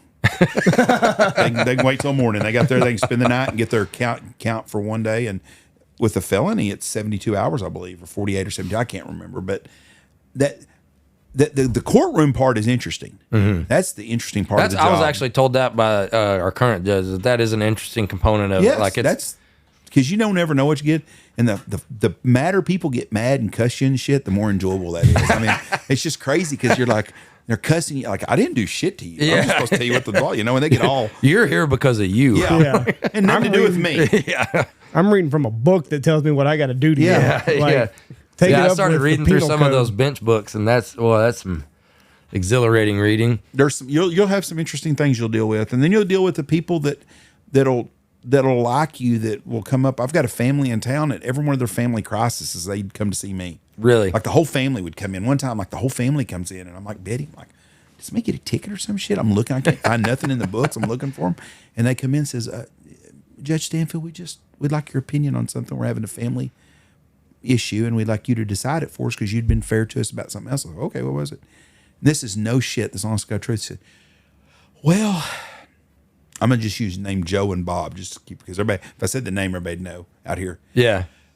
Joe and his family at Grandma's house, they really, really, really want to do a real Christmas tree this year. But we want to do a real Christmas tree, but we want it flocked with the flocking on it, and we can't decide. I decided if they were going to have flocking on their Christmas tree. You're their mediator? Yes, I could not believe it. I was like, what'd you decide? I went with the flock tree. I always wanted to have one, and my mom never let me have one. So it's like, yeah, Michelle won't let me have a flock tree. Says it's too big of a mess. I always wanted to have they got a flock Christmas tree. That's hilarious. And then they came to me like 3 months later over a family. So anytime they had a family dispute. Well, that way too. If it was the wrong choice, it would just went back to you. judge. My fault. Nobody That's right. wants to make decisions anymore. That's the truth. But that was Nobody. But they did not want to. They would rather someone on the outside. That was their diplomatic process. They did not want to. If they couldn't agree on something, they would come to me and ask me. And I dealt with them over 3 or 4 different things over a 10-year period, probably. But that's funny. The flocked Christmas tree, I will never forget. This is a We'd like to have a misappropriation of flocking time. tree here. There's a lot of interesting components to the small town because it is so much more of a community feel. So like I've noticed that just through all the campaign and stuff. Man, it's been a lot of work, but like there's so many people because everybody knows everybody, so they don't really want to offend anybody. So like getting information and getting public support is pretty difficult. You can get private support. They'll come up and tell you, but like when everybody knows everybody, it's a whole different dynamic. Yeah, and everything you're going to deal with, a big portion. Now, it's going to be different now because there's so many people from out of town working here. Yeah. But, 90% of the shit you dealt with was people you knew. And that's the hard part. Yeah. You got to be an ass to someone, and you're not being an ass. That's the job. Right. You have to be able to say. And it's like you're not responsible for why they're in trouble. No, but they blame it on you because you're the one that they hate the cop. Mm-hmm. And then when you give the judgment on it, they hate you more than the cop because you're the one. You stamped it. Because the cop says, hey, it's up to the judge. I'm just doing my job here, and it's up to him. He'll do what's fair. What really pisses you off when you get a cop that says, oh, he'll drop that ticket. Well, if I'm going to drop the ticket, why the judge write it to Why are you? you even writing it? And I'd had to deal with that a few times. Or someone does something stupid like gives an old 85-year-old man a ticket because he didn't dim his lights. I'm like, seriously, that's what we're splitting hairs right here, Yeah. So I dropped the ticket. I said, and then they get mad. The cop got mad at me. Well, I can't believe you dropped a ticket. I can't believe you wrote an 85-year-old man a ticket for freaking not dimming his lights. It's impressive he's still driving. I mean, you just. But then you'll have the good things that'll happen. I had a lady come in one time, 2 ladies, and you know both of these ladies, and her dad was like 95 years old, and he'd hit a parked car, and they wanted to take his license away. So they come in and we need you to take his license away, blah, blah, blah. I said, we'll do what we can do. So he comes in to see me. I said, did you plead guilty to that wreck? Yeah, I hit that car. And I told him, I said, sir, I'll make you a deal. I go, if you'll go down and take a driving test today and you can pass it, I'll dismiss your ticket. If you pass it, then you can keep your license and no harm, no foul, just a bad situation. I can pass that goddamn driver's test all day long. Okay. He left. 2 hours later, they come in, and that some bitch passed his driving test. Did he really? Yep. Sorry. I mean, but if he passed I didn't. They never thought he'd pass it. I couldn't pass. Thought he'd get past the vision part of the deal. Right. I thought, this is a shoe-in. I don't look like the bad guy because I gave him an opportunity. And he proved it. Family's happy as hell because I did something right. What do you do? State of Texas says he can drive. So I dismissed his ticket. Then dropped his ticket. That's funny. And then Betty chewed my ass out because I didn't charge him $50 for dismissing it. I can't win on this deal. Yeah, I dropped it, but you still owe us 50. And boy, she used to get on my ass all the time anyways. She's that's like my work wife. I got my ass chewed out more by my work wife than I ever did my real wife. Really? Oh, yeah. That's saying something. She was my conscience, though. But if I did something, I would ask her my opinion on things a lot of times about, do you really, you need to be fair to people. People screw up, make bad decisions, and everybody screws up in life. You don't want to ruin somebody's life over something stupid. Right. And I had a guy that I know that's in law enforcement that got an MIP when he was in high school. And he told me, he said, I had to answer to that every time I'd go to promotions board. I have to answer to that stupid Chasing MIP. him the rest of his life. Over a 16-year-old kid with a beer. Yeah. And he goes, I won't hardly ride an MIP. I'd rather call their parents and have them come pick them up. That's that's a bad deal normally. Because he said, I don't want, kid's not driving. He's just drinking a beer somewhere. And he goes, I had to answer that every time. Well, you got an MIP when you were 16. Duh, no shit. Yeah. What were you doing? I was drinking beer with my friends. Got caught. What does it say right there? I was a minor and I was in possession. I was with, I bet I can count 3 times that I know of that I was with someone that got an MIP that I was dumbass lucky on. Oh, because they could have got you too. One time I was on Kemp Street. Me and the guy and 2 girls were in a truck, and my buddy gets out and these girls get in. When he does, he's holding a Coors Light. We were seniors in high school, and the LCB, Liquor Control Board guy, comes by and he points to us, and he's got to go down the street about 100 yards and turn back in. It's the Hamilton Brown parking lot on Kemp Street, and turn back in. Well, I saw him look at me or look at us, and I said, "Oh shit, that's LCB." So I took my beer that I had and I threw it, and when I did, that some bitch landed and rolled under the car next to me and kept rolling. Dang! So it rolled a couple cars away. Guy comes up on my side and our side, makes it go through all that shit. You drinking that beer? I said, "No, sir, I don't drink." And I didn't. But my buddy got a ticket. Then my buddy wanted to argue. My mom lets me drink. Oh yeah, that was a dumb that's argument. gonna work. And then I was with some guys at a rodeo one night, and I got out of the truck just like 3 seconds before and got in the crowd and was talking to somebody over there, and then cops pulled up, and then everybody in there got got a ticket but me. So a couple of times I was where they very could lucky. have. Oh, I was easily could have get caught so Yeah. many times. But I also was in high school when we used to pour beer out all the time. When the cops would make you, yeah.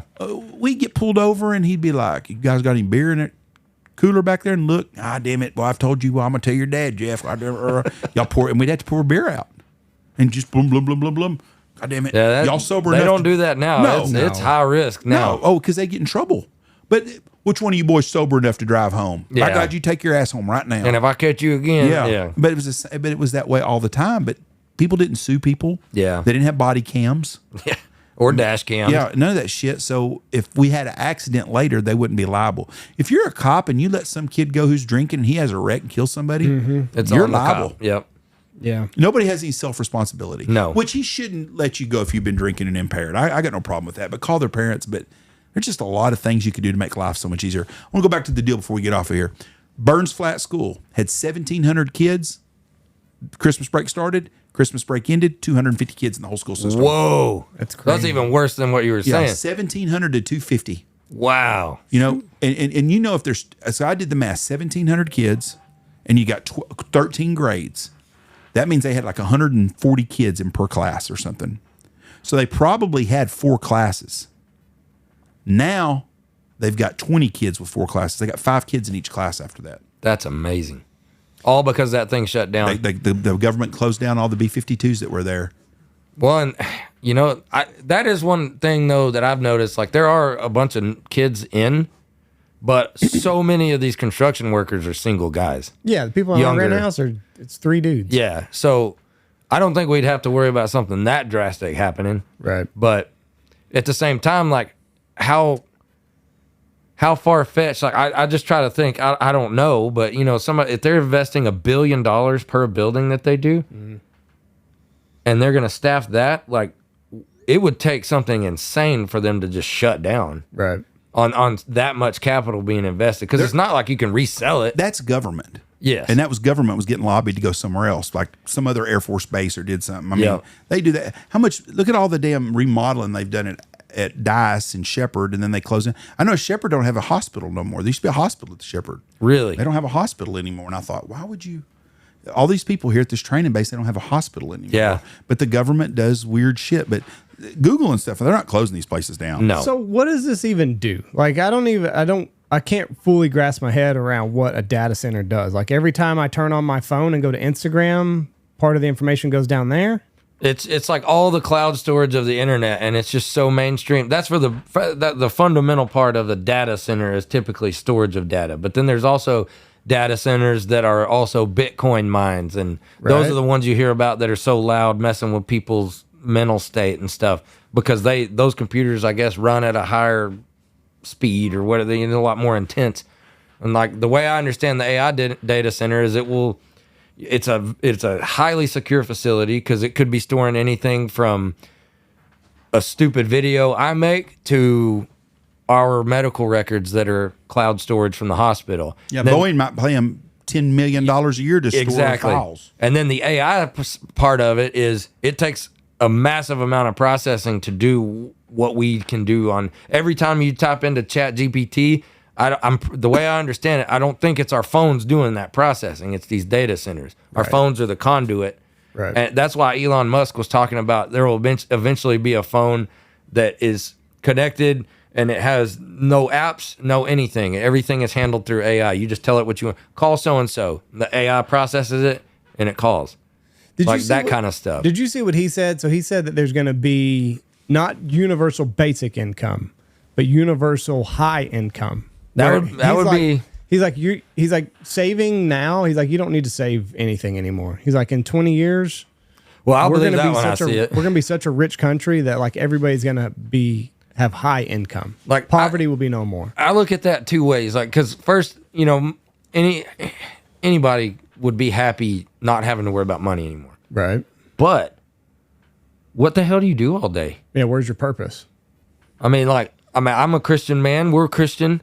Like, that's a purpose, but you can only sit on the couch so long. I can only pray for so long. Yes. And it's like, so that's one thing, and they talk about the massive job loss and things like that because this AI year, can do it. I just pinned that. So the United States, let me see. Go ahead with your thought and then I'll interrupt. And then, the other side of it too is how many times has corporate America hit new strides in wealth? How many times have they just voluntarily shared it? Yeah. How many times has the government shared? Well, the government never has excess. They always share our liabilities. But, look, okay, here's another good idea to think about. What happens every time we get a stimulus check? Where's all the money go? To the richest of the rich. Yeah. It always filters back somehow. I don't know. Just a lot of it, it's like, man, that is a pipe dream that if it came to fruition, can you imagine the mental health crisis and things like that? It'd be awful. It'd be awful. It's like you don't have to do anything. So what do you do? Why am I here? What's the purpose of being here? Why even be alive if we don't do anything? We don't accomplish anything. Yeah. In January, 100,000 people were laid off. 205% increase from December. January is the highest job loss since 2009. I saw a leaked memo come out from Amazon where it was talking about them laying off 600,000 people being replaced with AI agents. That's hard to believe they got that many damn employees. See, but that's just that's the part of this that scares me more than like the water. Like, yes, the water is a factor. That's our local fear. That's local fear. But like on a as like a country, like what are let's say Elon's right. High income, and I don't know what that figure would be. Is it 250,000 a year? Is it $1 million? Call it 250. Call it 250. Like, what are my kids gonna do? Why are they gonna get out of bed every day? You know what I mean? So it's like Reese will be, if Elon's right, 20 years, he'll be 30, but like you'll see it coming. So like he'll be in his mid-20s. Or your grandkids. Do they go to school?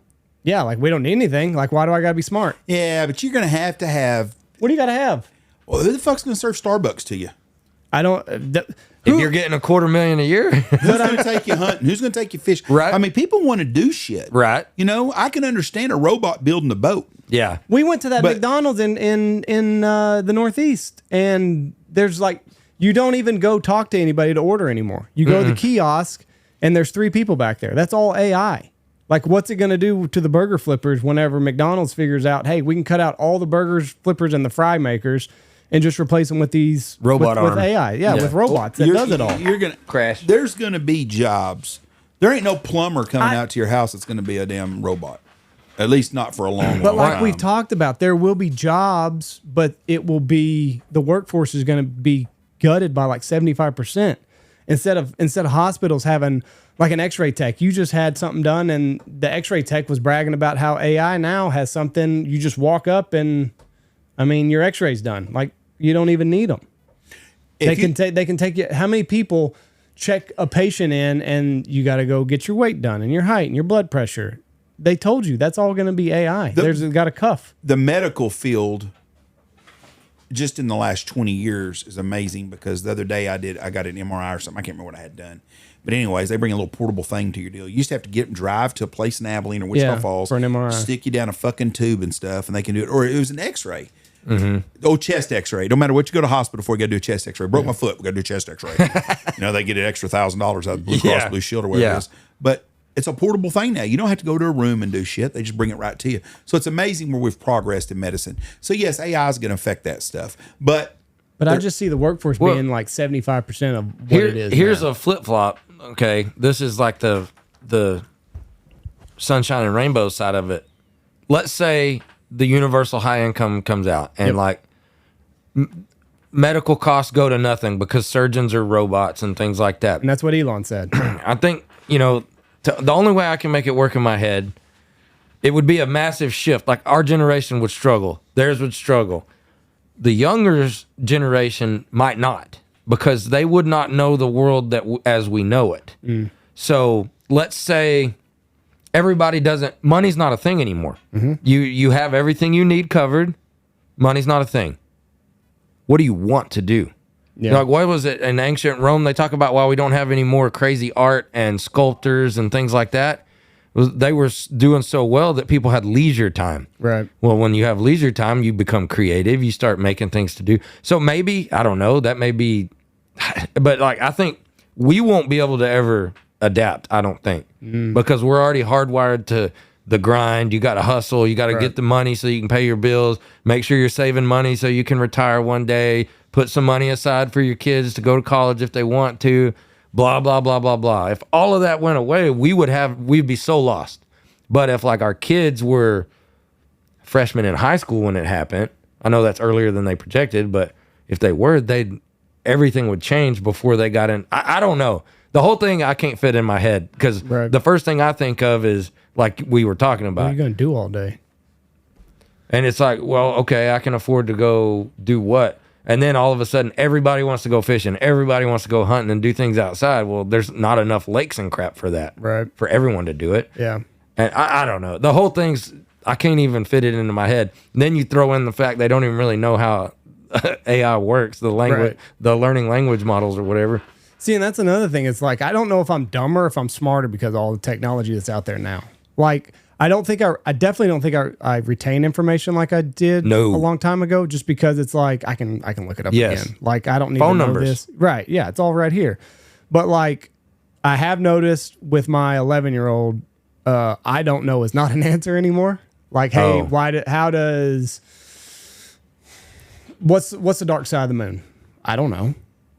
You can look it up. We can figure it out. Or you know what I mean? It's like when so they're already different. When I was growing up, like I don't know was just an answer. Like, oh, okay, that's a good question, I guess, that nobody knows about. Now it's like, well, pull out your fucking little magic box and find me an answer. Well, and if you wanted to find that question before, like you ask your parents and they say, I don't know. You ask your grandparents, they don't know. You ask your friends, they don't know. You can either let it go, or if you're really curious about it, you could go get a book and figure it out. Yeah. We don't have to work that hard anymore, and AI is going to make us work that much less. Yeah. I don't know, man. It's a wild time. But like Elon said, in 3 years, the best surgeons are going to be robots. Like you're not even going to go to a human surgeon in 3 to 5 years. Like, and I mean, if that somehow made the medical system more affordable. Yeah. But what about all those people who spent their entire youth? We just had a guy out here this winter. He got accepted into medical school. He starts medical school this semester. He always wanted to be a waterfowl guide, so he wanted to live that dream for a couple weeks in December.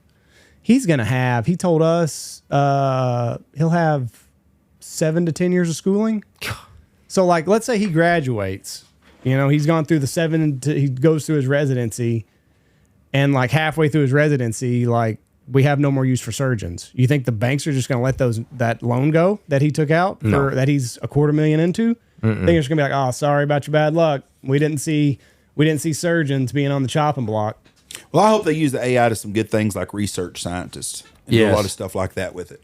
It's just a weird. You've got Elon Musk who's talking about it as like this great humanitarian effort. Well, he did say that there is a dystopian view where it's like the Terminator was right. But I mean, even if everything he does comes to fruition, like there's the money grab won't stop. Like major corporations aren't just going to go, we did it. We don't need to make money anymore. No. Like it's going to continue. So that's where I don't know how it merges. It's a wild time. It's the Wild West around here. This kind of change. Well, this does change the subject, but just an interesting fact since you're running for county judge and city stuff. Did you see where the San Antonio Spurs want to build a new stadium? Did you see Michael Dell owns 10% of the Spurs, and so they're going to the city of San Antonio to get a new arena built for them. Well, the mayor of San Antonio, who's a Democrat, Michael Dell gave $6 billion to this savings program for the Trump savings or whatever you call that. Oh, yeah. To have new babies. Yeah. So Michael Dell gave $6 billion to that. Wow. And she said, well, if he can give $6 billion, maybe it was $6 million. I swear it was $6 billion. Michael Dell? Michael Dell. Yeah, he owns Dell Computers out of Austin. Well, you know what? If he's got that money to give to Donald Trump, then he can build his own stadium, an arena. Well, first of all, he only owns 10% of the Spurs. It is $6.25 billion. Okay, $6 billion. But he could go take that $6 billion and he could build that stadium in Austin, Texas, where his business is. And the San Antonio Spurs can become the Austin Spurs. Yep. And now San Antonio loses all that commerce. Yep. And someone's like, well, God dang it, we're spending. And I'm that way with these stadiums. You know what? Jerry's World. They tore down all those houses, bought those places, and built Jerry's World. It's the best thing happened to Arlington, Texas. They get so much tax revenue off of that. They got so we were talking about this earlier. Did they do that through eminent domain? Some of it they did because there were some lawsuits on it, but they did it through eminent domain. How can that be? It's a football stadium. Like, how can the government come in and say, no, we need this? I think it's under best public's interest or some shit. It's not under like government use or whatever? No, well, it is government use if the city owns part of it. Good point. What's really fucked up is, and this is happening right now in Clay County, City of Wichita Falls wanting to build this Ringo Lake, and they're wanting to take 30,000 acres or something. These people don't want their land. They don't live in Wichita Falls. They don't give a shit. And I don't blame them people at all. And they're going to get more than face value for their land, but they don't want to give up their land. And I understand that. Tyler, Texas, the city of Dallas is wanting to build 100,000 acres to build a lake over there somewhere. You live in Tyler, Texas. You really give a shit if South Oak Cliff's got water? Nope. Yeah, exactly. But that's eminent domain. And so it's got its good sides and its bad sides. Football stadium, I don't agree with. I don't agree with like, hey, lake, Granny's house you got to get rid of for eminent domain. I don't agree on that. But I thought the mayor of San Antonio was out of bounds. He's giving this to a program that's to help all kids, not Republican kids, But he can build his own stadium then. He don't need our money. No, you need that stadium there. You need the San Antonio Spurs. You don't have a football team. You don't have a baseball. You got a minor league team. Well, and if they do that and move it, what about the old stuff? Now the city still own that, don't they? A big empty damn building they can play high school football games on, playoff games. And that's pay it out of the butt to keep open. Yep. Where everything will move to a new venue in San Antonio. Mm-hmm. It's like when Dallas, when Jerry built his new stadium, they ended up imploding the old Cowboy Stadium. Because it was just going to cost them. Yeah. Detroit, Pontiac, Michigan. Isn't Tech proposing a giant new stadium? I saw that. I don't know if that's true or not. I see there's so much stuff that you don't know what's true and not. Like, it's just, I saw that too, and I was like, we had one good year. Like, what is that called? The dead internet theory, where they're saying that the internet's going to get so confusing on what's real and what's not that people will just stop using it. See where Mondani come out and said that was AI that had a picture of his mom at Epstein Island. You knew it was going to come. Somebody's going to say, "That wasn't me. That's AI." Yeah. Well, like early in the year, I had a group, and I saw a guy was sitting over there calling and whatever, and he does this, takes my picture. And I'm like, whatever. And then like he's like, "Man, I can't believe you were smoking a joint in the blind like that." I'm like, "What are you talking about?" And he's like, "Yeah, I got you right here." And he showed my. And it looked real? Yeah, he showed my video, my picture. I'm blowing my call. It's a video. I'm blowing my call. I set my call down and Really? And it looked real. Weird. And like he took a picture of the two kids next to him, put it into whatever software it was, and like they're sitting there, and then they like go like this, and they take off their jackets, and they have on cheerleading uniforms underneath and pom poms. But it's like I could tell that was fake. The doobie looked pretty real. But if my 85-year-old grandfather saw that video on Facebook, he'd have thought it was real. Who the hell's your 85-year-old grandpa? 82, sorry. Okay. Well, and you take that too, like, same thing, you're on vacation. Yeah. They find out. They send a video where you're tied up in a chair, beaten. They're doing that already, aren't they? What now? For pretending like they've got a family member hostage. The cartels are all over that shit. They find people that you contact a sex deal, or you're looking at some porn deal, or you're doing anything at all, and they get your contact number, and they think they can blackmail you, and they got pictures of they're going to come kill your family, and they'll have a list of all your family members and where they live and shit. Give us $5,000 for wasting our time, or we're going to kill these people. You wasted our time, pretending you were doing this when you didn't do that. Jeez. Blah blah blah. And the thing is, it's all people that give into that are dumbasses. Yeah. The Mexican drug cartel has got enough problems right now at the border. They're not coming to kill you at your house for $1,500, right? $5,000. That is Chico that's living in Laguna Vista, California, that's trying to steal money instead of Habib getting it out of India. Yeah, that's all that's about. That's wild. Yeah. So I don't know. It's just it's a strange time. I'd like to say that we're going to be better for it. I don't know. All we can do is hope. And that's why Elon said he's gotten into the AI. Is like there is a world where Terminator is a documentary, and he's like, I want to make sure that doesn't come to fruition, which is kind of why you're running for judge. He's like, I want to make sure that AI is done for benevolent reasons and not for the destruction of humanity. Well, and even at that, if it was, I don't think I could control what they use that facility for. Right. It is a really wild time. I watch stuff on it all the time. All the people that, are AI safety experts that say that they don't have any guardrails right now on things, but I mean, that doesn't have anything to do with the facility itself. They are just the power plant, the brains of it to make it where it can do more and more. But yeah, the technologies, I think anything you don't know about is scary. I'm sure it was this way when they automated the automobile. If you were working in a factory, it was probably horrifying. Right. Like, hey, that's going to take Joe's job on the lug nut station. Yes. And I mean, that's going to happen again. Like, I've seen all the videos of how fast they can do a screw. Like, it's like, hey, you think because you're a mechanic, you're okay? And it's like doing all this stuff insanely fast. But maybe that's just a tool. Now, instead of like my dad having to have carpal tunnel on surgery on both wrists and all of that from being a lifelong mechanic, maybe it's, hey, now he's a certified mechanic in AI robotics. And there's this, it's like your robot slave, I guess, that does all the labor, and you can, take it easy, but you don't have to take everything apart to figure out. Right. They can scan it. Right. Well, shit, they do that with computers now on cars. That's true. Everything's changed. There's going to be some good and the bad. I don't see it taking 75% of the workforce, but I did see there's going to be a lot of it going. Right. I mean, look at newspaper deals. I saw where the Washington Post just laid off half their people, and people are pissed. Matter of fact, Bernie Sanders comes out. Jeff Bezos was worth $250 billion, and by God, he didn't have to lay them people off. Why would you have people working for you? Nobody reads the newspaper no more. Well, and all those people that are journalists, what do? They go start a YouTube channel, and now we've got more diverse media than we've ever had. So we do always adapt. I'm not sure of anything, but I don't know. It's a wild time. But newspapers are one of those things that's gone. Printing. I can't believe newspapers aren't completely gone. True. I read. I think it's my grandparents' generation that's keeping them afloat. I think when the baby boomers are out of the way, I don't think anything's gonna be in print anymore. I read a paper. I read Twitter. That's the best news in the world. I do too. I read a paper. It went and got tires the other day, and at the tire place they had the Knox County News there. So open that up, boy. And I went.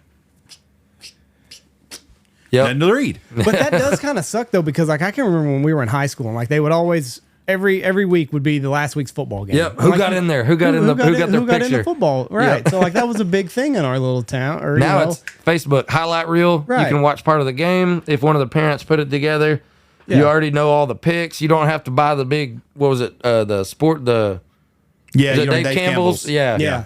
The Dave Campbell's books. None of that. The other day, a guy was here. I guess but it just last kind of weekend. sucks whenever you think like my kids aren't gonna like go to the newspaper. Like, oh, did I make it? They'll this go week? to Facebook. No, and then you don't remember too on Friday nights. Everybody go home to watch the news on Friday nights. Friday See night who live, won. the scores, who won, and if you made there I am. There's a highlight of me. I'm making it. Them days are gone. Weather. Yep.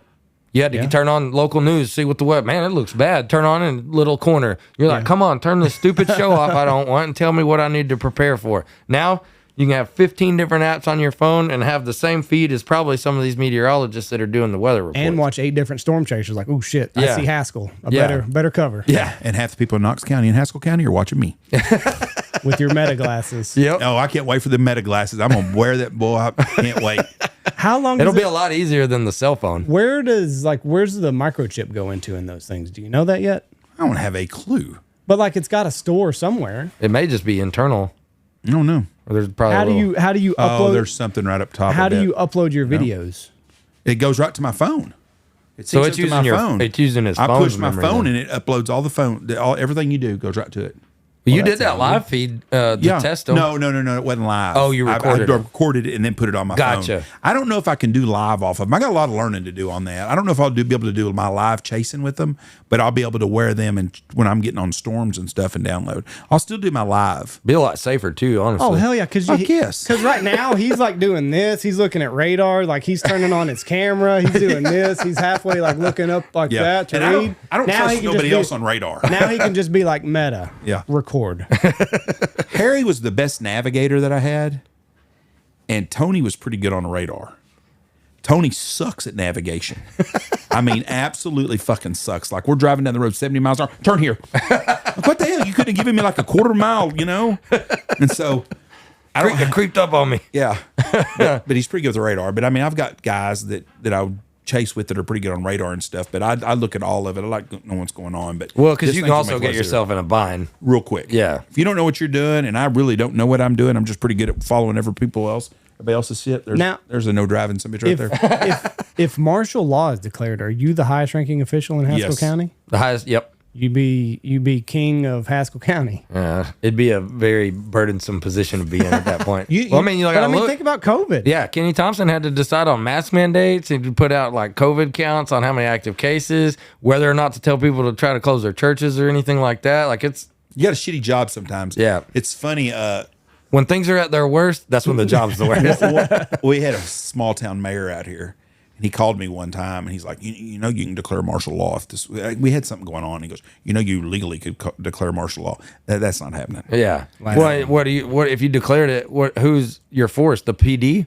The mayor would be in charge of the town. Oh, okay. And then the county judge would be on top of the mayor.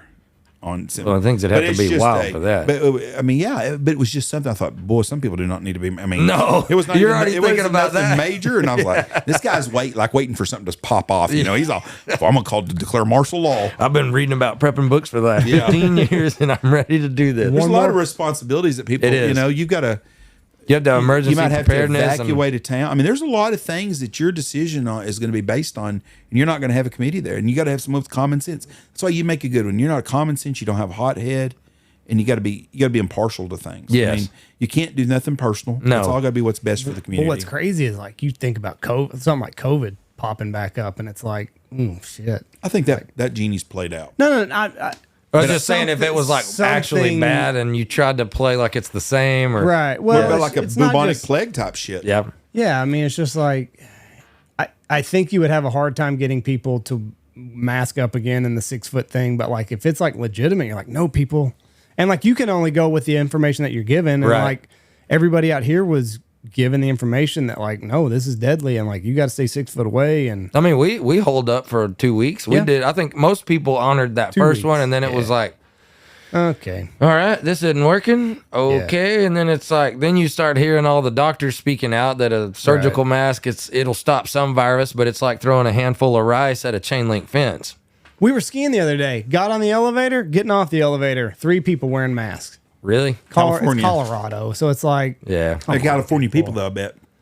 I don't know. Don't you just want to go to those people and like McFly, wake the fuck up. I wanted to ask them, like, are y'all sick, or like, you afraid of me? I don't know. Like you start looking into how much bacteria you're recirculating into yourself. It's like, I don't know what's Chinese people that do that shit. Like if you saw one of the bird flu, SARS, whatever. These were white people. No. Oh, there ain't nothing dumber than a white liberal. I'm telling you right now, the dumbest bitch in the world is a female white liberal, about 40 to 60. And usually they got pink or purple hair. And then they can't wonder why they can't get a date. Yeah. Well, I got news for you. You're built like me. You got the same haircut I do. Men don't want that.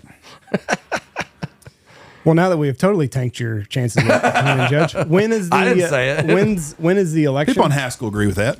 March 6th? Is that the election March day? 3rd is the official. That's the Republican primary election day or primary election day. Early voting starts February 17th. So Coming up. Yeah, real quick. Yeah, we've got I think I've got one speaking event left. They're hosting for the Haskell and Jones County candidates at the new Fort Sam Museum on the 10th, and then just some smaller stuff like go talking to some other people. But yeah, it's Well, and the good thing is like you're very savvy social media wise, so like you can talk to that's a big been number a big of people. That's been a big benefit. You know, like I'm still got little kids at home. I'm helping coach basketball. We got softball coming up, and you know, it's a way that I can reach more people. Yeah. And say the same thing I would say if it was talking face to face, but you know, they can see it. And, you know, a funny thing too is like I'm glad I can see views, because if I could only see engagement, I would be worrying real bad. But it's the same thing. Like if you like it, if you share it, now your name's attached to it, and nobody wants to be offending the other person because they know them both, don't have any problems with either or whatever. And it's the whole thing's wild. But no, having social media has been a great tool to be able to get messaging out, because I can't go knock door to door for 3/4 of a day. I mean, everything I've been able to do, I'm squeezing in. Like I'll go a week and a half with only hanging out with my kids at bedtime, and that sucks. It's Yeah. it's taken its toll a little bit. I mean, it's not as extreme as running for Congress, but Right. you know, it'd be like Jeff trying to run for it in the middle of goose season. Right. You don't have time, and No. so just making time's been tough. But it's a lot of work. Well, I wish you the best. You'll make a damn good county judge. If I lived in Haskell County, I'd vote for you No, I appreciate in it. a heartbeat. And I've I told brought everyone y'all a else that. sign. You put one out there on the fence. It's Not, right there. not yet, but Michelle been on me to bring it, so I remember. Okay, well, I'm going to put it. We'll put it out there on the front, right by, Yeah, because right on the Haskell County line. right there. Is Tony Knox? No, Tony's Knox, but he could throw a baseball and be in Haskell County. Damn it, Tony. We need that So vote. close. Right. So if you're in Haskell County, March 3rd, go vote for Lewis. Go vote for Eric. Thank you for being on here, bud. God bless you and good luck. Appreciate it, guys. Thank y'all. Bye-bye, everybody.